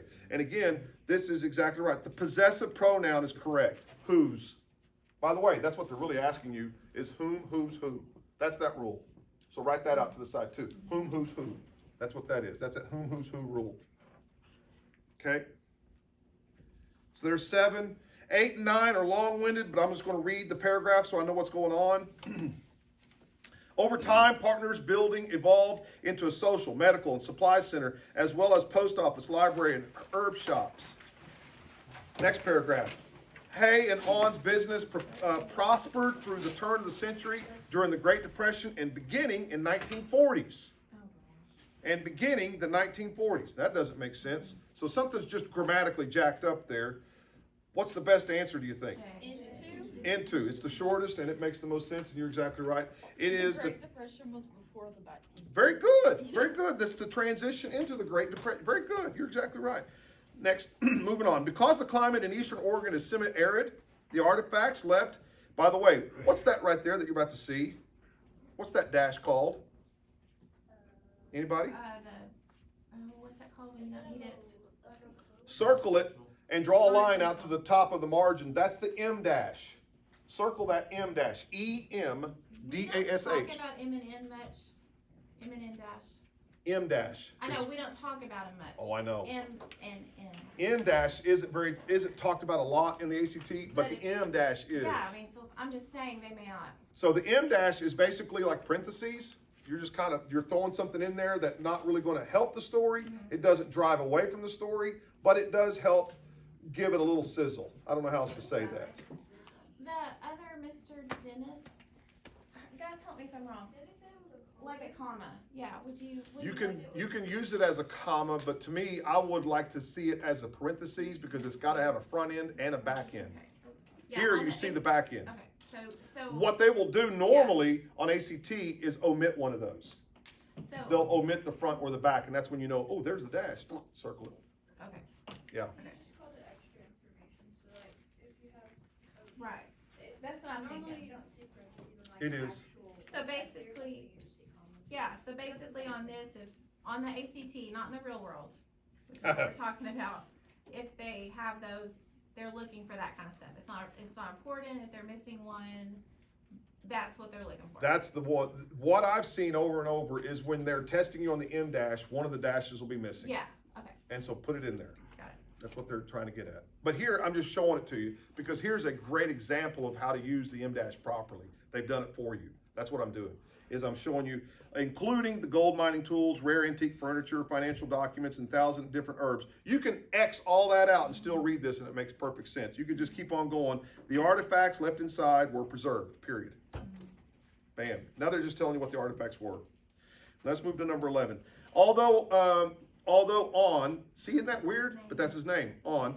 Although On died in 1940, Hay continued to run the Cam, Hua, Klong, and Company until 1948, after Hay's death.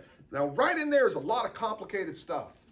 A lot of complicated words and languages, because what you're doing is you're reading Chinese names mixed in with an American author or an English author who is speaking to an English-speaking / American audience.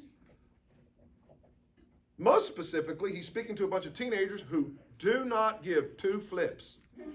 They're on a Saturday morning taking the ACT test. That's the part that I'm trying to get at, kids, is this is what you don't want to fall into the trap of like, I don't care, this is stupid. The ACT people are not trying to entertain you. They're mean. They are. They really are. They're not trying to entertain you. The less entertained you are, the better to them, quite frankly. Is your hand up? Yeah, so Go ahead. is it okay if we, like on the grammar ones, is it okay if we just read the sentence that piece is in? I would not, simply because I want the whole totality of what's going on, because that's what's going to help me with those other questions here in a minute. I want to know the all of it. And I'm not going to read this again and again and again. I'm just going to kind of go through it one time, and then I'm going to read pieces of it as I go back. Does that make sense? And also, quite frankly, and I mean this, if you were to read this in one setting without me stopping the way I am, it would take you 1 minute. Even slow readers, it would take you 2 minutes to read it all. So go ahead and don't shortchange yourself. Now, if you're bright enough to kind of work through that and kind of go, I get it, I know where they're going, I know where they're headed, then, be that as it may. But for me, I want to read the totality of it all so that I can answer the questions the best I can. So here we go. I'm at the number 4 in the brackets, because that's the 4th sentence of this paragraph. By the way, that's what that means. When you see that 1, 2, 3, 4, 5, 6, what they're trying to do is set you up for, they're probably going to come back and ask you a sentence question. Like, should sentence 6 be in front of sentence 5? Should sentence 5 really be the lead-off sentence here? So that's the way they get you to kind of find them quicker, by bracketing them. Okay, enough of that. So let's go to sentence 4. After Hayes' death, his nephew inherited the building and donated it to the city of John Day. For almost 20 years, it remained locked. The building was restored by the state of Oregon in the 1970s and has became the CAMWA. Does that make sense? And has became? It became. Well, Yeah, it, you're exactly right. Yeah. By the state of Oregon and became. So again, it aligns with again, this is verb agreement. How about that? Another verb question. This is verb agreement. And sentence 7, designated as being called a. Designated as being called a. This is what we do as immature writers. We write too much. How could I simplify that? J. Designated a National Historic Landmark. All that can be marked out. 12 is J. The word here that we'd love to use, that students do, is redundancy. That's a good word, write that down. I love that word, redundancy. ACT people will ask you about 2 or 3 redundant style questions, redundancy. Spell it the way you think you could spell it, R-E-D-U-N-D-A-N-C-Y, redundancy, to be redundant. This is your mother for the 9th time. Would you pick up that towel? Maybe. We don't want you to be redundant. We don't want you to say things over and over, right? Right. Moving on. Designated a National Historic Landmark in 2005. Besides, it encapsulates the area. And then you go to 13. Called, designated a National Historic Landmark in 2005. Just delete it? Can you just I love that. Yeah. Delete it. I love it. I love it. Not needed. There's no need for that transition. And then 14, and then 15, we can answer. Let's go back now, all the way back up to number 2. We got to do 4, 2, 4, 8, 9, 14, 15. Given that all the choices are true, which one most effectively introduces the historical and cultural significance of the Cam, Hua, Chung, and building? And I'm going to say here, no change, because that's what it did. Immediately in that underlined area, it talks about the historical part is the 19th century American West, cultural significance, legacy of the Chinese community. Bam. Guess what I'm not doing now? And the ACT people set this up.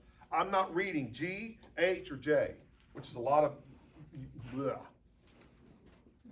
Mr. Fotenopulos, how many no changes will be in each passage? Are there some numbers, guys, that have cracked that have done that? Yes. And the answer is around 2 to 4 per passage. There's going to be about 2 to 4 times that you're going to hit no change. Okay? So there you go. The bean counters have that one figured out too. Now let's go to number 4. At this point, the writer is considering adding the following accurate information. To 2 enterprising young Chinese immigrants, ing, Doc Hay or Ing Hay and Lung Ho. Should the writer make this addition here? Yes or no? Again, just like the science people like you to do, first things first, get it in your head. Where do I want to put this? And the answer is yes.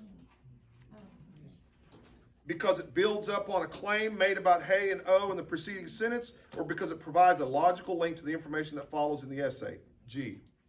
So see, that's why you got to keep coming back and reading more and reading that. And this is where those start to take time. And this is where some kids start to say, I'm out. I'm not going to read that. I'm just going to guess. I'll do the easy ones, but this one's making me think, I'm out. And that's your prerogative. Yes, ma'am. So as soon as we like finish the easy questions in one passage, go ahead and do the harder ones? That's what I do. And the reason I do that is not because the one's easier and the other ones are harder. It's because the ones are asking me to read it as I flow naturally and read, and it's going to sound right to my ear. And this one is going to ask me to do exactly what I'm going to have to do anyway, which is go back and read and reread. So that's why I do it second. Does that make sense? It's a structure question. Number 8. You've already read what happened later in the passage. Right. Yeah. Right. That makes sense. Okay, number 8 is squared off there, and it says over time the partners building evolved into a social, medical, and supply center, blah, blah, blah. Okay, number 8. The writer is considering deleting the preceding sentence. Should the sentence be kept or deleted? And I say F. It should be kept because it provides information that suggests why Hay's work was particularly noteworthy. The writer is considering deleting the preceding question. How many of you know what the word preceding means? Yeah, see, that's the one that gets you. So if you haven't got preceding versus proceeding, you need to get that kind of in your mind. Okay, not coming after, but before. That's what this one was. And the best answer is F.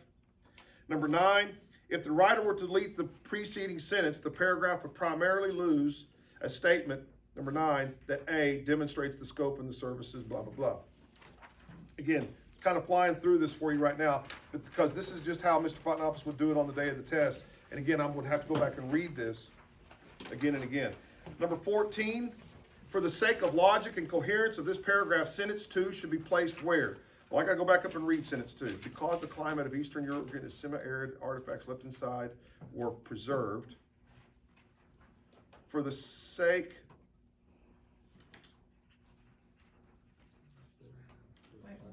I think it makes sense after 5. 5 says for almost 20 years it remained locked. And then you can sit there and go, because of the climate in Eastern Oregon and semi-arid, the artifacts inside were preserved. That makes sense after coming after 5. So that's J. And then finally, question 15 asks about the whole passage as a whole. Suppose the writer's goal had been to write a brief essay that outlined the steps the state of Oregon took to restore the Kam Wah Chung and Building Company. Do you think this essay talked about the steps of preserving a building? Yes or no? No.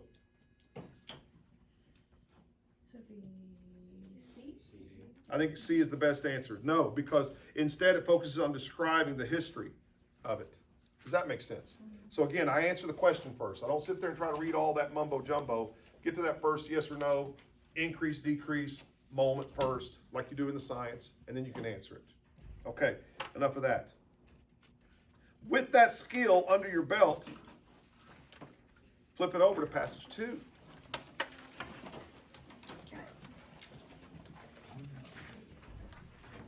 You've got 30 questions in front of you, one fair season.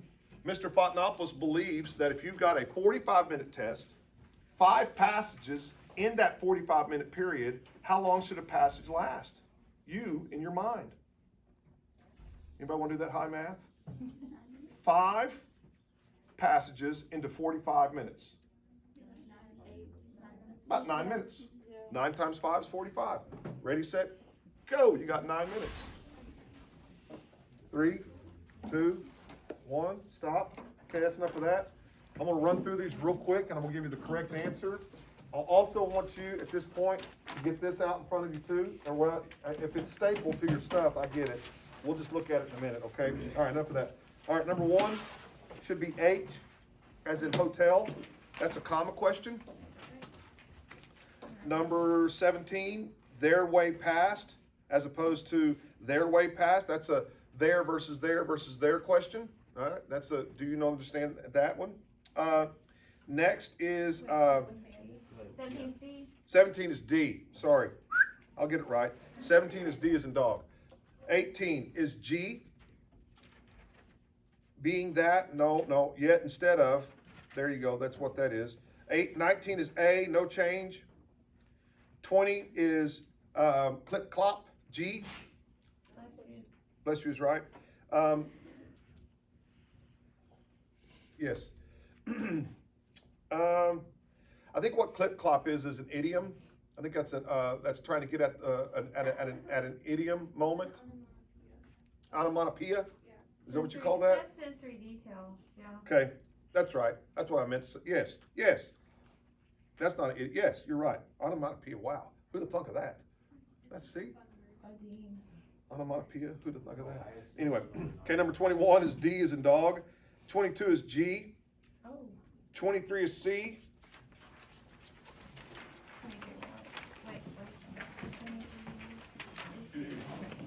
24 is F. 25 is D. Another whom, who, live moment. 25 is D as in dog. 26 is J. 27, yes or no, it's no, C, because it adds a comment.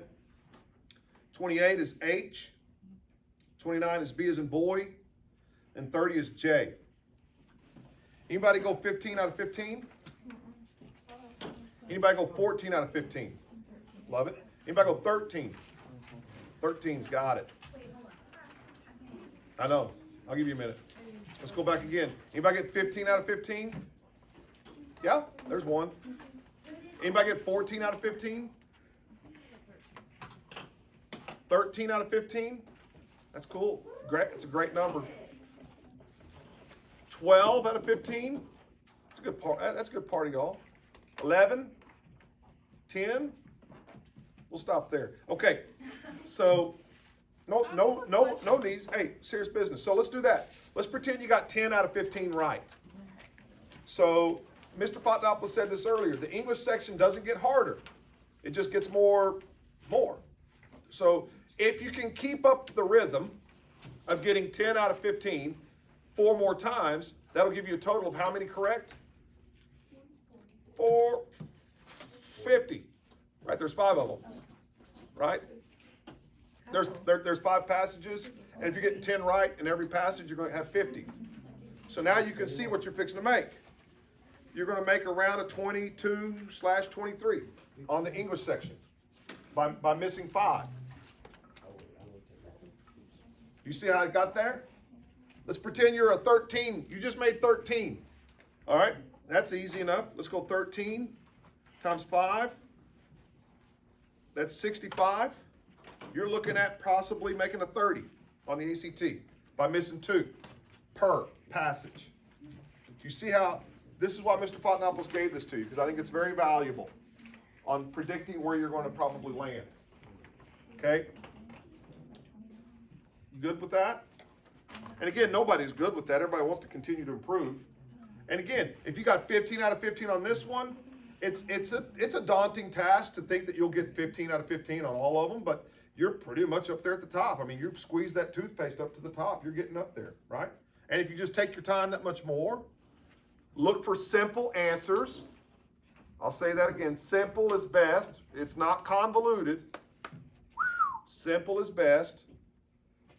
And if what they're asking you to fix it with is convoluted and long versus what they've got underlined is short and sweet, leave it alone. Leave that, unless you just look at it and go, oh yeah, that rule's being broken or something along those lines. I saw a hand up in the back. Can you do number 27 and explain why it's not D? Yeah, 27, can I? I don't know if I can do that. I got D2. I was thinking, Yeah, I that's did. what my question. But I mean, I'm not saying I'm right Okay, at all. so it says, at this point, the writer is considering adding the following sentence. Many theme park characters have to wear uncomfortable costumes. Should the writer make this addition here? But I got No, because it adds a comment that only loosely is related to the point in the essay. No, because it repeats information stated elsewhere in the essay. Right before it, it says consist of confining corsets, several scratchy petticoats, and heavy velvet gowns. Well, it doesn't talk about other theme parks anywhere else in the essay. No, because it adds a comment that only loosely is related to the point. Yeah, I see it now. Oh. Many But that's theme- a hard one. That's a bit, if you got D, Okay. don't feel bad. I think, because that's a little tricky. Because it's saying. Every time. And Mr. Fotenopulos is not an English teacher, Yeah, but I it's a play little- one on TV. One's a little Um, bit better, right? No, I'm saying this out loud. I've got, that we know of, 2 college degrees, and I'm working on a 3rd right now, but I'm saying this out loud. Every time I do one of these fresh and cold without anybody looking, and I'm in my office, shut the door, and I go, I always get 1 or 2 wrong. Every time, Oh, yeah. every time. I'm not Sojus. I can't dunk it through the air. Tongue stuck out. But I can Also, still because play. you've studied this a lot more than us, and English is my jam. Sure. On the ones that, this is something I've wondered or figured out, I think. You know, like in the one, I can't see it right now, but you know that one we had earlier that has, you know, like it's one sentence or something and there are 2 questions in it? Mhm. I think, unless you, maybe I'm wrong, but one of, like if there are 2 questions in it, one of them's usually right, the way it is. Yes. Have you figured that out in Yes. English? Okay, because that's what I've told my kids when we do it, my 8th graders. Yes. That's what you've seen too? Yes. Thereabouts, okay. Mhm. Yes. In the back, I see a hand up. Number 1? 21. Okay. Let's go to 21. It says, vendors, comma, ranging from king-size turkey legs to suits of armor, peddle, Where? wares. Vendors, again, it sounds to me like when you see that, it sounds to me like a vendor, which is a human. Yeah. A vendor is somebody who's selling something, and somebody who's selling something is not a turkey leg. You see how they've done that? Yeah. Okay. If you don't know what a, listen, great question. If you don't know what a vendor is, you're gonna miss that. Yeah. Or even the words peddling Yeah. wares. They don't know what that means. They're picturing, am I right, pedaling a bicycle? They don't know what that means. Precisely. But I will say this. To the student who might be a Shakespeare student, or to the student who reads a ton, and maybe and is got some British lit under their belt, they got that. And I was looking more at active and passive there, but that was the turkey leg thing. Right. Turkey leg. The turkey leg thing, I was like, But you see, that's who they're going after. They're going after all these kids. They're not just going after the kids that have read your stuff. Yeah. Well, this isn't in our curriculum. Okie dokie. I mean, there you go. Okay, Can we take a look at 18 as well, real quick? 18. That one was kind Oh, of yeah. peculiar. Okay, let's look at that real quick. And I might need an English teacher help me with this one too. okay, which one? 18. It says, being that roller coasters and Ferris wheels, being that roller coasters and Ferris wheels. 18. You know, it, That doesn't make a complete clause. no, it's wrong the way it is, but then they talk about, basically, instead of it just being roller coasters and Ferris wheels, it's stuff that are 16th century England. So instead of roller coasters and ferry wheels, it's 16th century England things. The way that I got the answer Okay. fast was the only different answer is G. All the rest of them are saying the same thing basically. Yeah, that's another good thing that I tell my kids, good job, Sarah, is that if 2 or more are alike, then kind of cross them out. Okay, so this is my Bachelor moment. And my wife watches Bachelor. I walk by, I run to the study, and I gotta get away. That's Miss Culver's favorite. No, Yeah. it's just, His wife watches them. He doesn't know. so, I don't know what's going on. He doesn't know. And if ABC were to drop off into the ocean, we've lost ABC, we can all rejoice. But there is a moment in Bachelor where it's applicable to ACT, and that is sometimes you get down to the last three and you don't like any of them. None of them are worth picking. They're all just, I'd rather just go home, Chuck. I mean, where's the parting gifts? You know, well, I'm sorry I wasted your time. But you got to pick the best of the worst. And sometimes the best of the worst is, again, the other two can be started, you can start to eliminate them. And that is what the ACT people will tell you many times. Can you tell me why the other ones are wrong? Okay, now you got now you got the answer. So there you go. Okay, so let's surmise. Let's come back. Okay, so we've done science, we've done English. So in the science section, when you get there, you're gonna go to the hardest one first. You're gonna go right to the question, and you're gonna start reading and reading there and going there. Next, number two, you're gonna find the conflicting viewpoint passage rather, and you're gonna start taking notes. Complete opposite. Then you're gonna go back to number one and put your eyeballs on the question. And no one will miss number one ever on the science test, because that's the easiest question in all of the science tests. But it's going to take us about maybe 12 minutes to get there within the science. Does that make sense? You see why I say what I'm saying there? And then you're going to get that one and do really well on that. And now you can cruise on. Now you can do the rest. And make sure you're bubbling the correct area too. I can't tell you how many times a kid will come back and go, I had to erase because I forgot, and I was in the wrong bubbling section. I was Yeah, especially if they flip. I could see me doing that. I'd be flipping towards the back and then I'd start with number one. You got to plan ahead. You got to plan ahead on that bubble sheet, because I'll get you screwed up on that science section. But I'm telling you, you can't approach it, I don't think, just, number one all the way through, unless you're Sojus. If you're Sojus, then I'm not talking to you. Okay, I get it. Now we're going back to number one. Now we're in English. The skills here that I would look for is, number one, think about all the things I could ask you in the world of English rules. And I've got a ton of videos like that. And again, I'll send that to you. I'll send that to you guys in an email, and you'll get that, okay? All the who's, whom, who, lies, line, there, rules of the comma, rules of the em-dash, positives, rules of parallelism, what that looks like, idioms, etc., okay?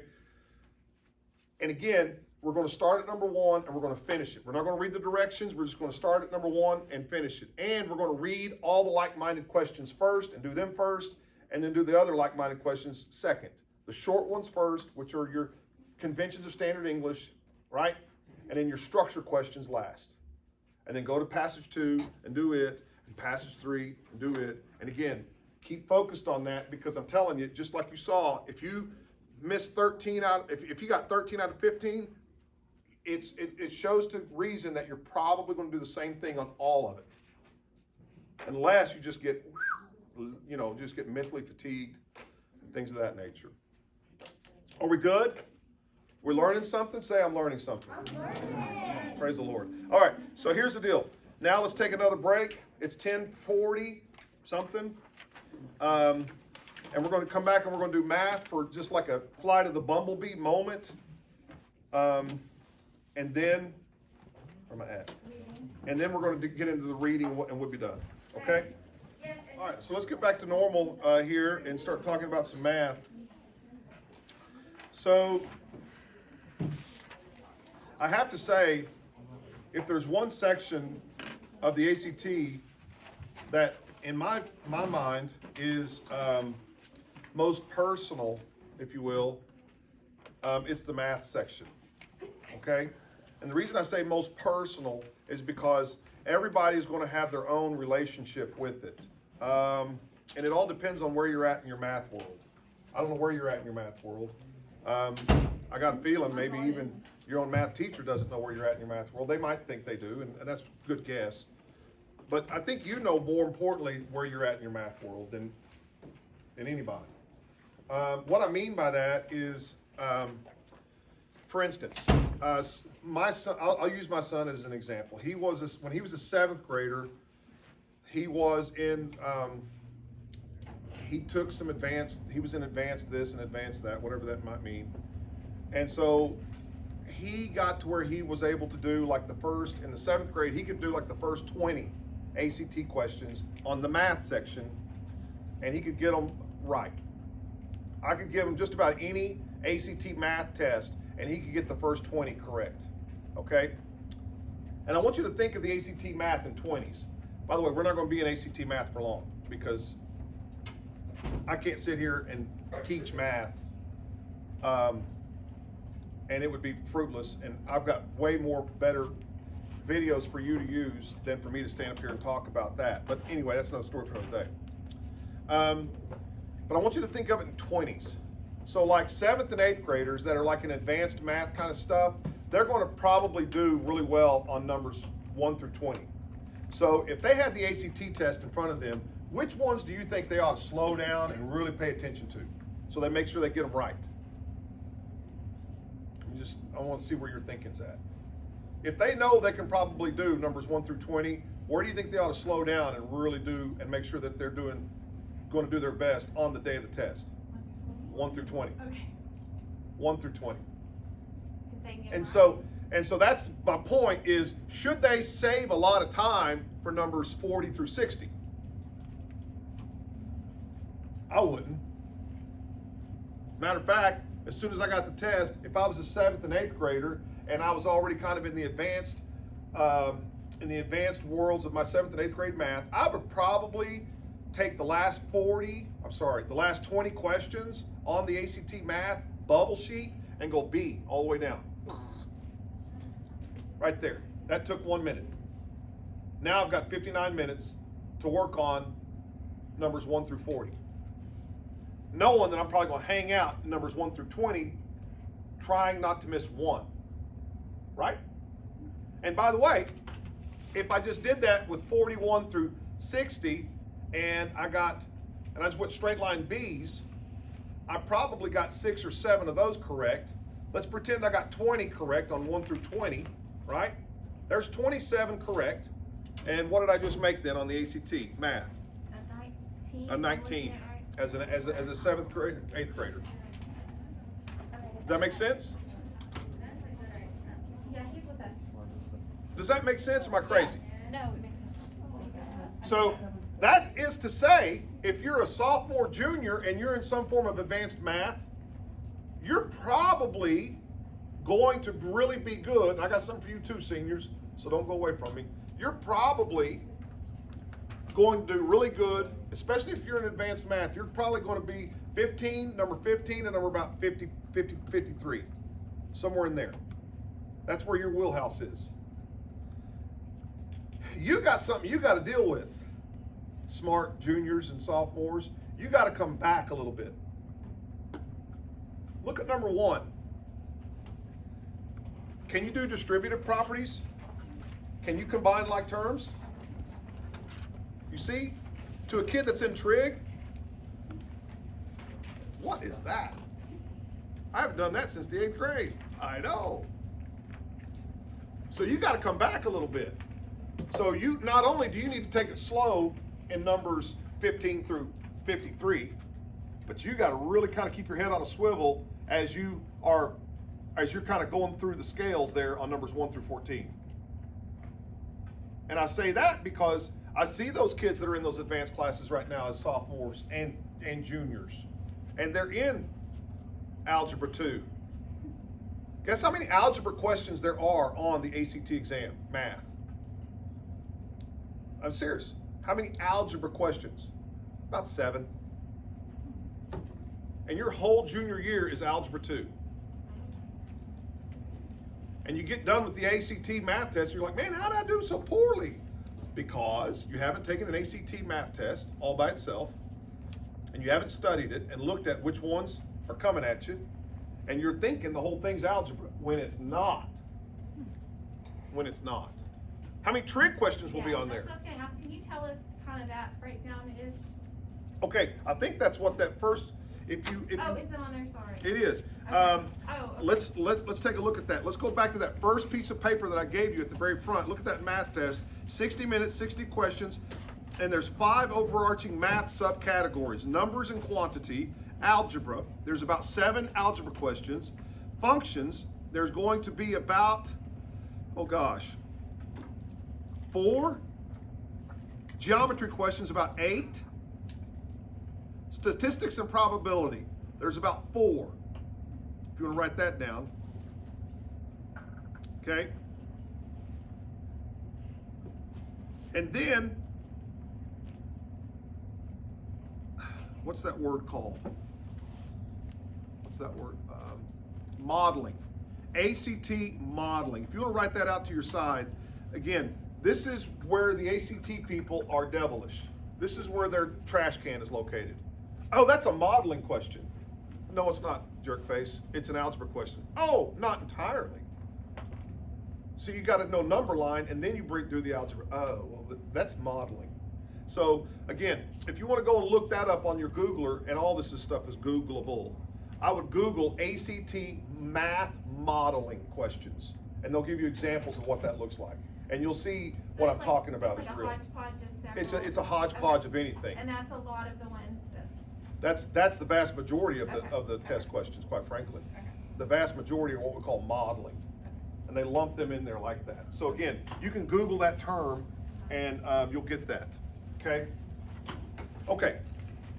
So let's go back to what I was saying here on this. So think of the ACT math in what we call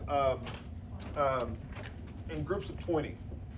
And again, my seniors, for those of you that are seniors and you're like in a really hard, you're in a good math course, maybe you're in some form of trig, or maybe you're taking even college algebra. We've got kids that do that at Springdale. They'll take college algebra so they don't have to.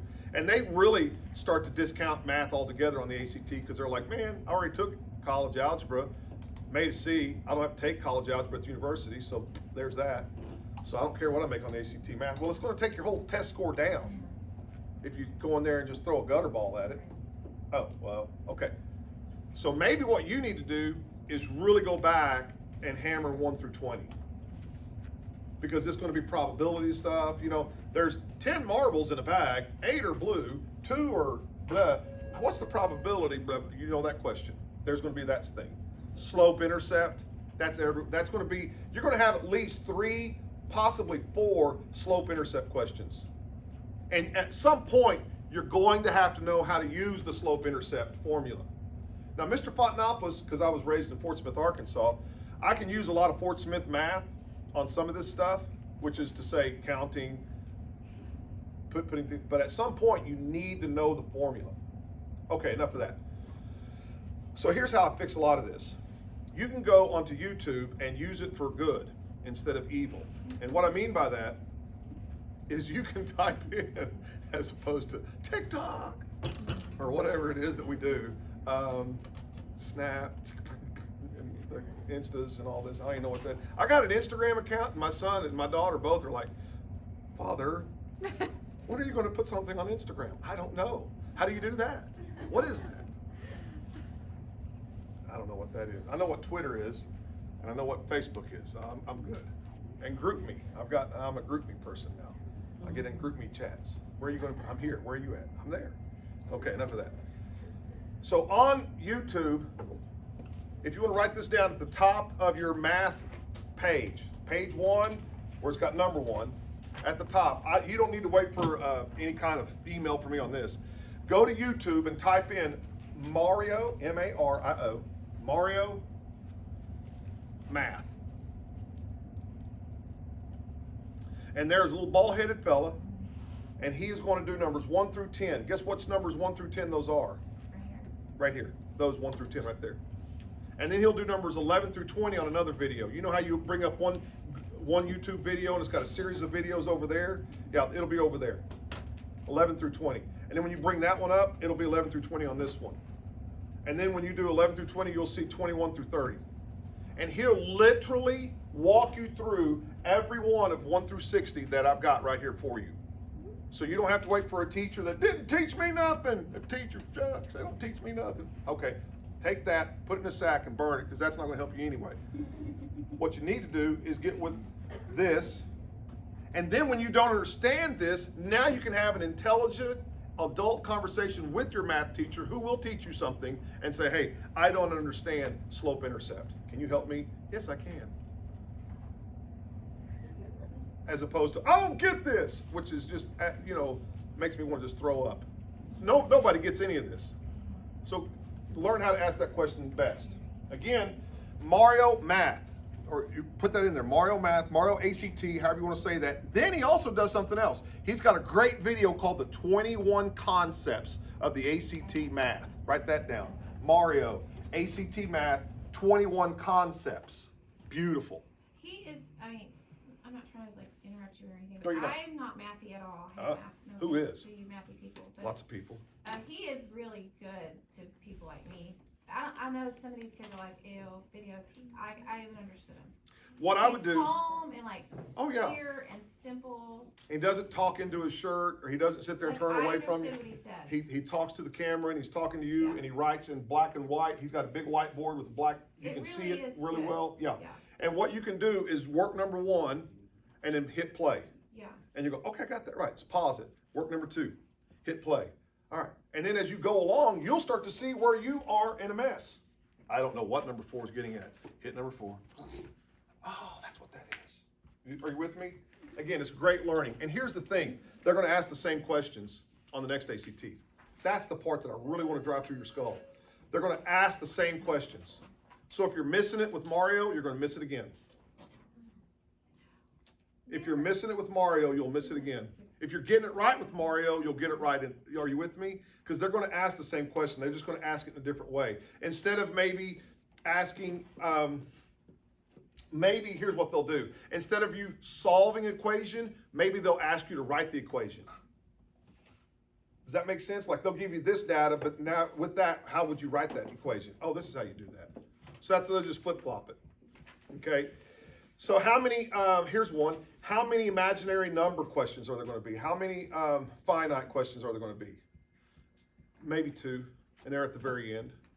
So you might be sitting there saying, well, hey, listen, I don't know trig, and I don't know finite that well. I'm not there yet. That's fantastic. You're going to miss maybe 3, and if you guess right, you might guess one of them correct. Bam, way to go.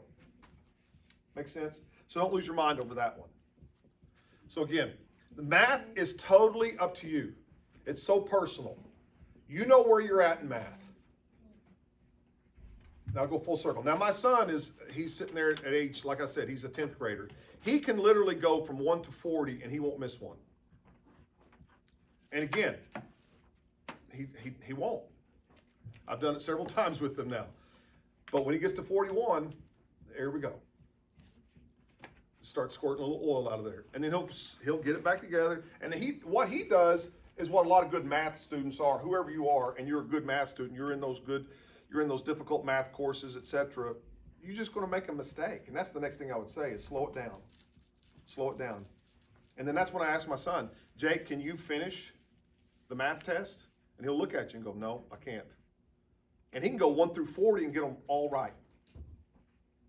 Does that make sense? So again, trying to finish is not the answer here. It's not. You're going to have to guess, unless you're Sojus. If you're Sojus, then I'm not, obviously so you got to learn how to guess correctly. You got to learn which ones you're going to spend some time on. And then finally, a calculator.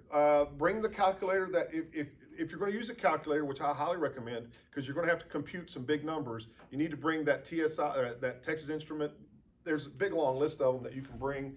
And again, that's not that big of a heavy brain work on which ones I can bring, which ones I can't.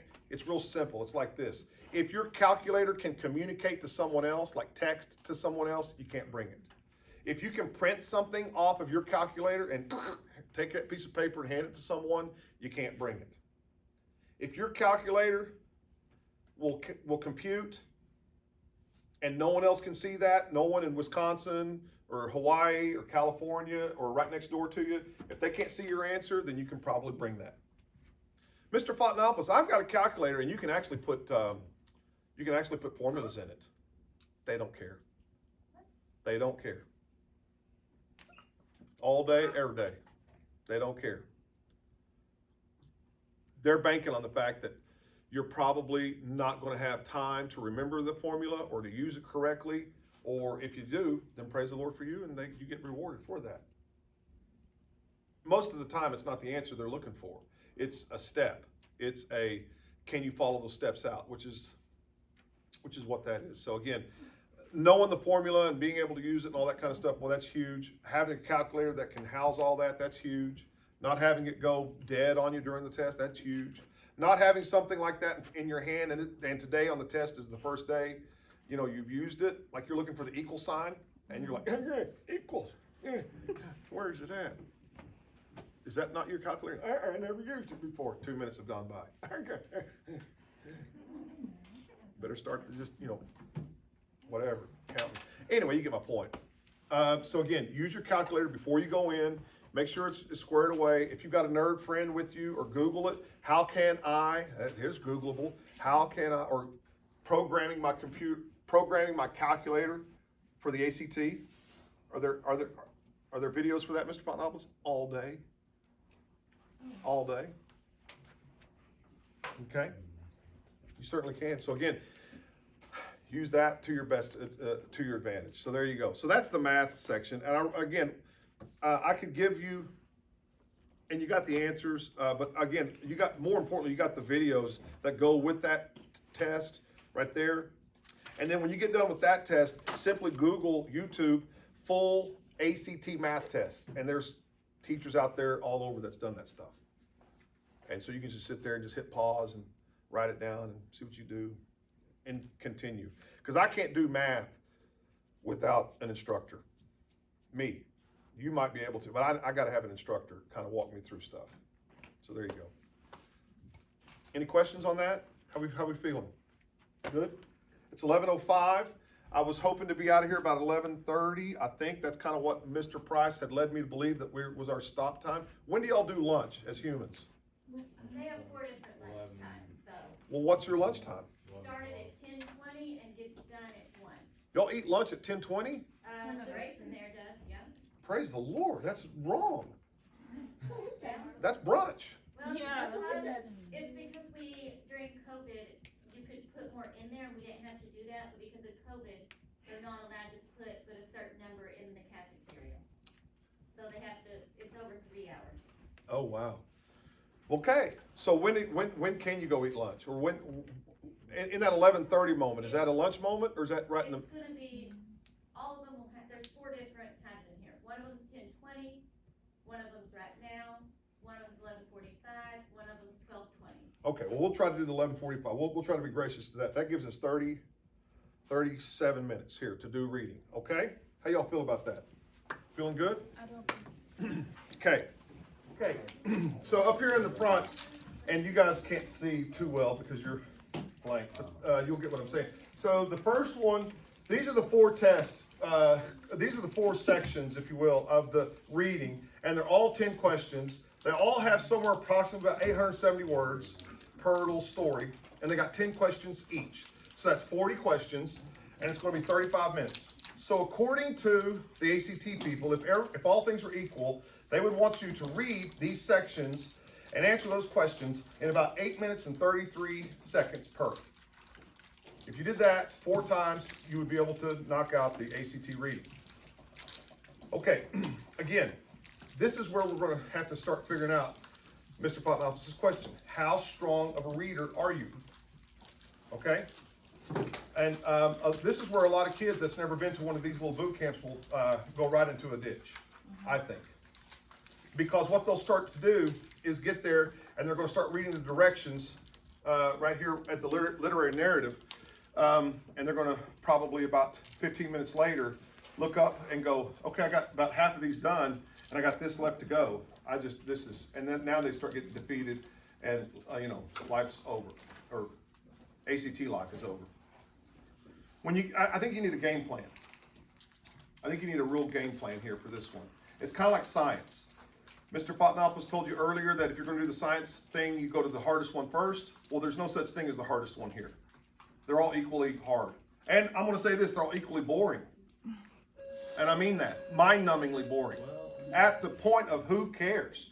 The last part you really want is to have something entertaining, because then it'll take your attention, and it's an attention sucker. So then you're in real trouble. So, Mr. Fotenopulos, and this is me sitting in my office when I sit there and I'm like, okay, I'm going to use my own skills. I'm going to use my own thing, and I'm going to practice what I preach. And I'm going to shut the door, and I got the latest ACT came out, and I'm going to set this dude in front of me, and I'm going to see if I can do this. And I still can't do it. And I mean that. I said it earlier, I got a bachelor's degree, I got a master's degree, I'm working on another one. I'm not the dumbest guy you're gonna meet today. I'm not the smartest, I get that. But I can't sit there and read all 4 of those. English teachers can. A lot of English teachers can because they have such an appetite for reading. They can just bulldoze right through it, and they can speed read, and they can fly. Some of you kids can, because you can speed read and you can fly. And as you're reading, you get it. I can't. When I asked Sojas, do you have time left over when you're done? He goes, oh yes. Do you really? Oh yes. Like, man, I hate you. And I don't. He's a great kid. What are you talking about? But I go, what about kids? What about Norton? He goes, oh no.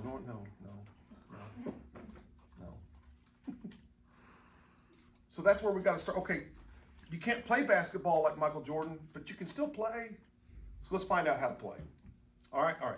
So this is what Mr. Fotenopulos would do. I'm not going to do the literary narrative at all, probably ever. And I'm going to say that for a reason. This is written by a professional writer. Guess how professional writers write? They use words. Much like a painter uses different kinds of paint to paint, these guys use words. And they also, in the middle of all their words, they love to do things like show irony. Or show, I don't know, say it again? Foreshadow. Ooh, I love that, yes, foreshadowing. Subtle. They like to write subtle little nuances so that your reader gets to build up to a denouement, a climax of utter literary. Do I want that on the day of an ACT test where I'm sitting there and I'm fretting over? Are you kidding me? Shh, no, shut up. And I'm in the middle of reading this person? So I'm going to say out loud, I'm not reading that guy. As a matter of fact, on the very beginning of the test, as soon as I get the Scantron open, I'm going to go 1 through 10, and I'm hitting C's in a straight line. 1 through 10. Does that make sense? I just got 3 right, by the way. Maybe 4. Make sense? Okay, now I'm going to go to my favorite subject matter, which is social studies. I like social studies. I can do social studies. Humanities is the trash can of all humanities, all things human, right? This is where you're going to find your Rolling Stone magazine article to, how to shine your shoes. It's this one, humanities. You don't know what's in there. That's cool. Maybe you don't want to know what's in there, and you're just going to go ahead and attack it anyway. Next, physical science. Glaciers, how ants carry food to the queen.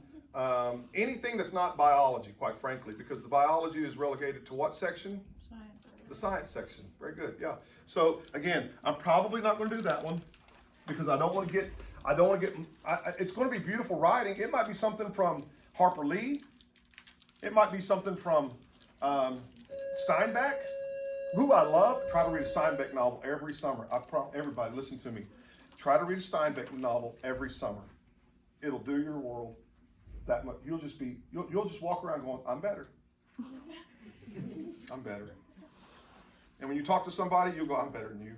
But you don't say it like that, but you know, because you just got to reading the Pearl for the 5th time, and it meant something to you different this time than it did the last time.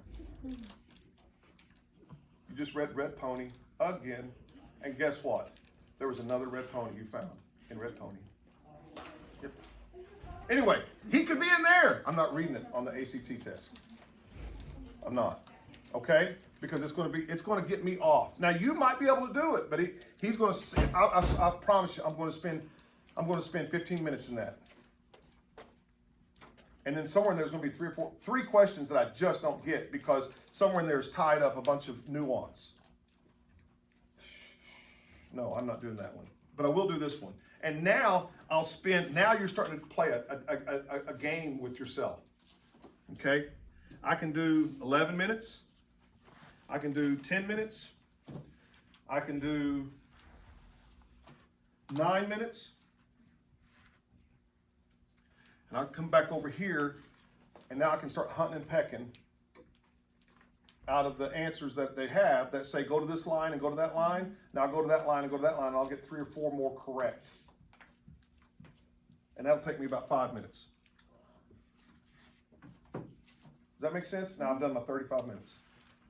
But if I start here with this one, I have the potential to really, unless I'm a strong reader. If you're a strong reader, stay there.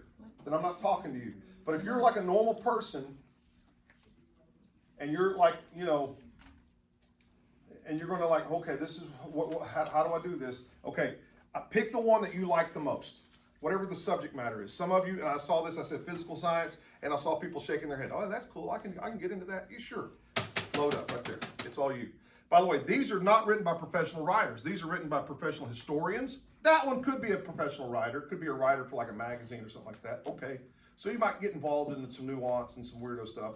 But for the most part, historians and scientists. Scientists are the worst writers in the world. Read them, especially if all you're trying to do is ascertain what is the main point, why did they say this, and is there anything conflicting this? Because that's the next three things that I would want to ask myself, any of these questions right here, is why did this human write this? A human being stopped what they were doing and wrote something on pieces of paper, and now I'm having to read this on an ACT test. Why am I reading this? And I promise you, it's not to bother you. If you can get to why that human wrote what they wrote, you can answer about 7 of the questions. Because all that is dealing with is the main idea, the points of the main idea, okay? And so, and then again, the next question I would ask is, okay, why'd they write this? And then secondly, I would start to ask, what is different about it from start to finish? It starts this way, but it ends that way. How is it? Is there a difference? And there is almost always a difference. And if you can find that transition word, hallelujah, highlight it, circle it, make friends with it. If you can find that however, furthermore, or not furthermore, but however, or some form of, this was a story about how Bob got along with women. Now we're going to talk about how women don't get along with Bob. Okay, if you can find that moment, because that's the next series of questions coming your way that they're going to ask. Does that make sense? And then doing it this way, I remember in the Zoom you talked about this. Doing it this way, thereabouts. If you really buckle down and do it this way, I remember you told me the number on that scaled score thing. Mm-hmm. Oh, why don't Hey, let's do that real quick. Yeah. Okay, let's pretend that you're a below average reader. Let's pretend you're Mike in high school. How y'all doing? Because that's exactly where I'd have been, right? Oh, Lord, don't make me read that. Okay, I would have done 2 and guessed on 2. Okay, so I would have done 15 and 15. Because what I'm trying to do by putting more time on that, I'm trying to get more accurate. That's what I want to do, is get as accurate as possible. Now I'm probably going to get about 8 or 9 correct out of 10. 8 or 9 correct out of 10. So that's 16. Straight line guesses, that's 3 each. So that's 16, 17, 18, 19, 20, 21, 22. What did I make on the reading section if I did that? 22. 21. I just made a 21 on the ACT. By doing that. By putting all my efforts on 2 of them. Now if I'm an above average reader, now I'm going to put my emphasis on 3 of them. Now I'm going to go maybe 8, 8, and 7. So that's 16, 23, and 3 correct. So that's 20. That's 26. What is that? 26 correct. 23. It's a 23, 24, give or take. And then if I've got time left over and can actually go get a couple more, that's 25. You with me? Okay. So that's the next point that I'm trying to drive at, kids, is, again, you got to have, now if you're a stud reader, and I noticed this young lady over here, she's got a book, whenever we take a break, she's got a book in her hand. She's a stud reader. I can tell already, that's what she does. This is who I am. I'm going to read about 7 or 8 novels every summer, maybe more. I'm going to read a couple novels at Christmas when I don't have anything else to do. Okay, you could probably hit all 4, and you're going to be just fine, right? Just like the next math guy could go, yeah, but I can do number 55. You know, the real hard one on the end. I can do number 58. Okay, you see? We all got our talents. But if you're like you got to, again, it's kind of like math. You got to know where you're at reading. And the only way to do that is to get in there and do it. Here's one that I would not, and I put it in here for a reason. Here's a reading moment that I would not pass up. So in your booklet, or in your little packet I gave you, on page 370 is the beginning of the literary narrative. And again, Mr. Fotenopulos would not do that, but I'm not telling you not to do that, but I would do it. Okay? Next, social studies. This is the one that I probably start with, unless I see the kind that I really like. Flip it over to 374. This is the one I really like. Why? Because ACT people have limited what they can ask me. I love it. I love it, I love it, I love it. When I see this one, and I know I can see it, when I look at it like that, when I really open it up and see this, what I'm seeing is a comparison essay.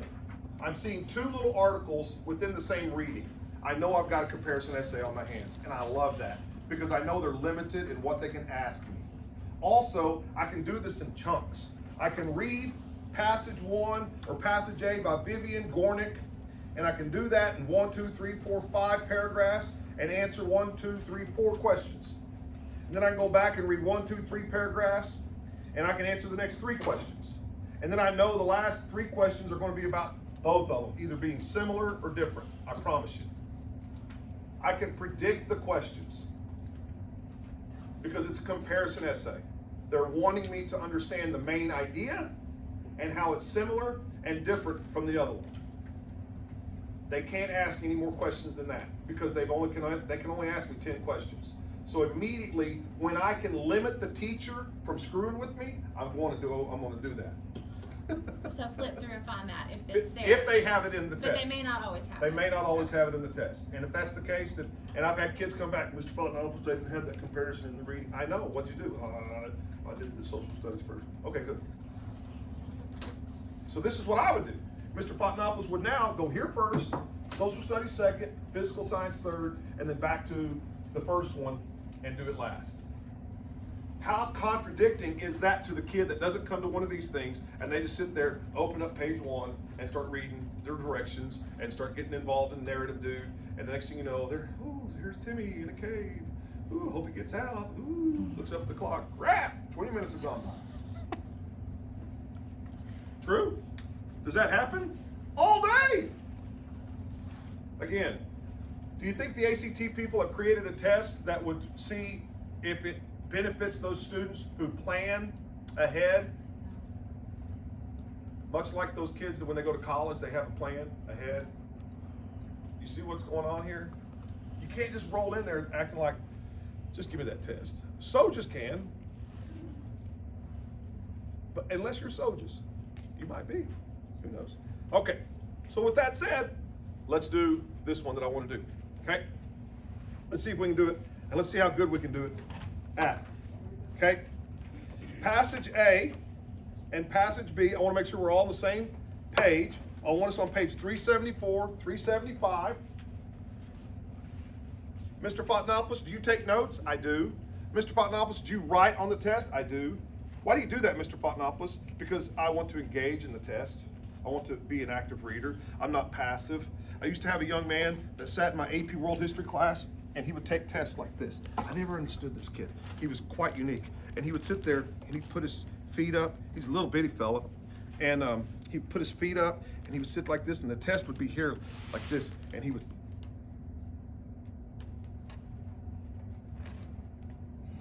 Like that. You know. And I'm not, that's called not being active with the test. And then you got the kid that's doing this, you know. I mean, they're just all over it. What? I'd much rather that kid be all over it, you know, get after it. Be active with it. Write notes. Try to look for the main idea. Wonder why this was written in the first place. How is it different? How is it different from start to finish? Have that in your mind. Have those little jots out to the side, and then get ready to answer 4 questions. Those questions are numbers 21 through 24. I say we're going to take 12 minutes to do that. So let's do this. Let's do that in 4 minutes. Let's read this and answer 4 questions in 4 minutes. Can we do it? Ready, set, go. 3, 2, 1, stop. Okay, so somebody quickly, in your Ozark language, tell me, why did this human write this? What was he hoping, or what was she hoping to say? Anybody? The memoirs are not always accurate or depict things the same I love it. as real life. I love it. She became her mom.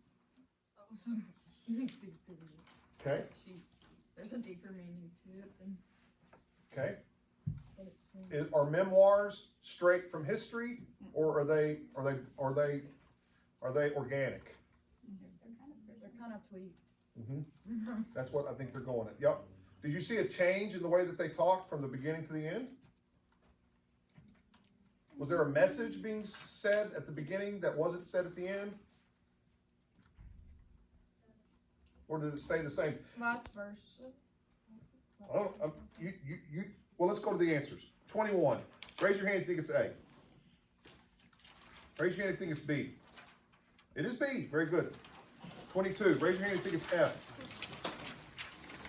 How about if you think it's G? How about if you think it's H? J. It is F. Who's 2 for 2 so far? Raise your hand. I love it. I'm a teacher. All right, 23. According to passage A, Gornick believes the heart of her memoir to be. If it's A, raise your hand. Good.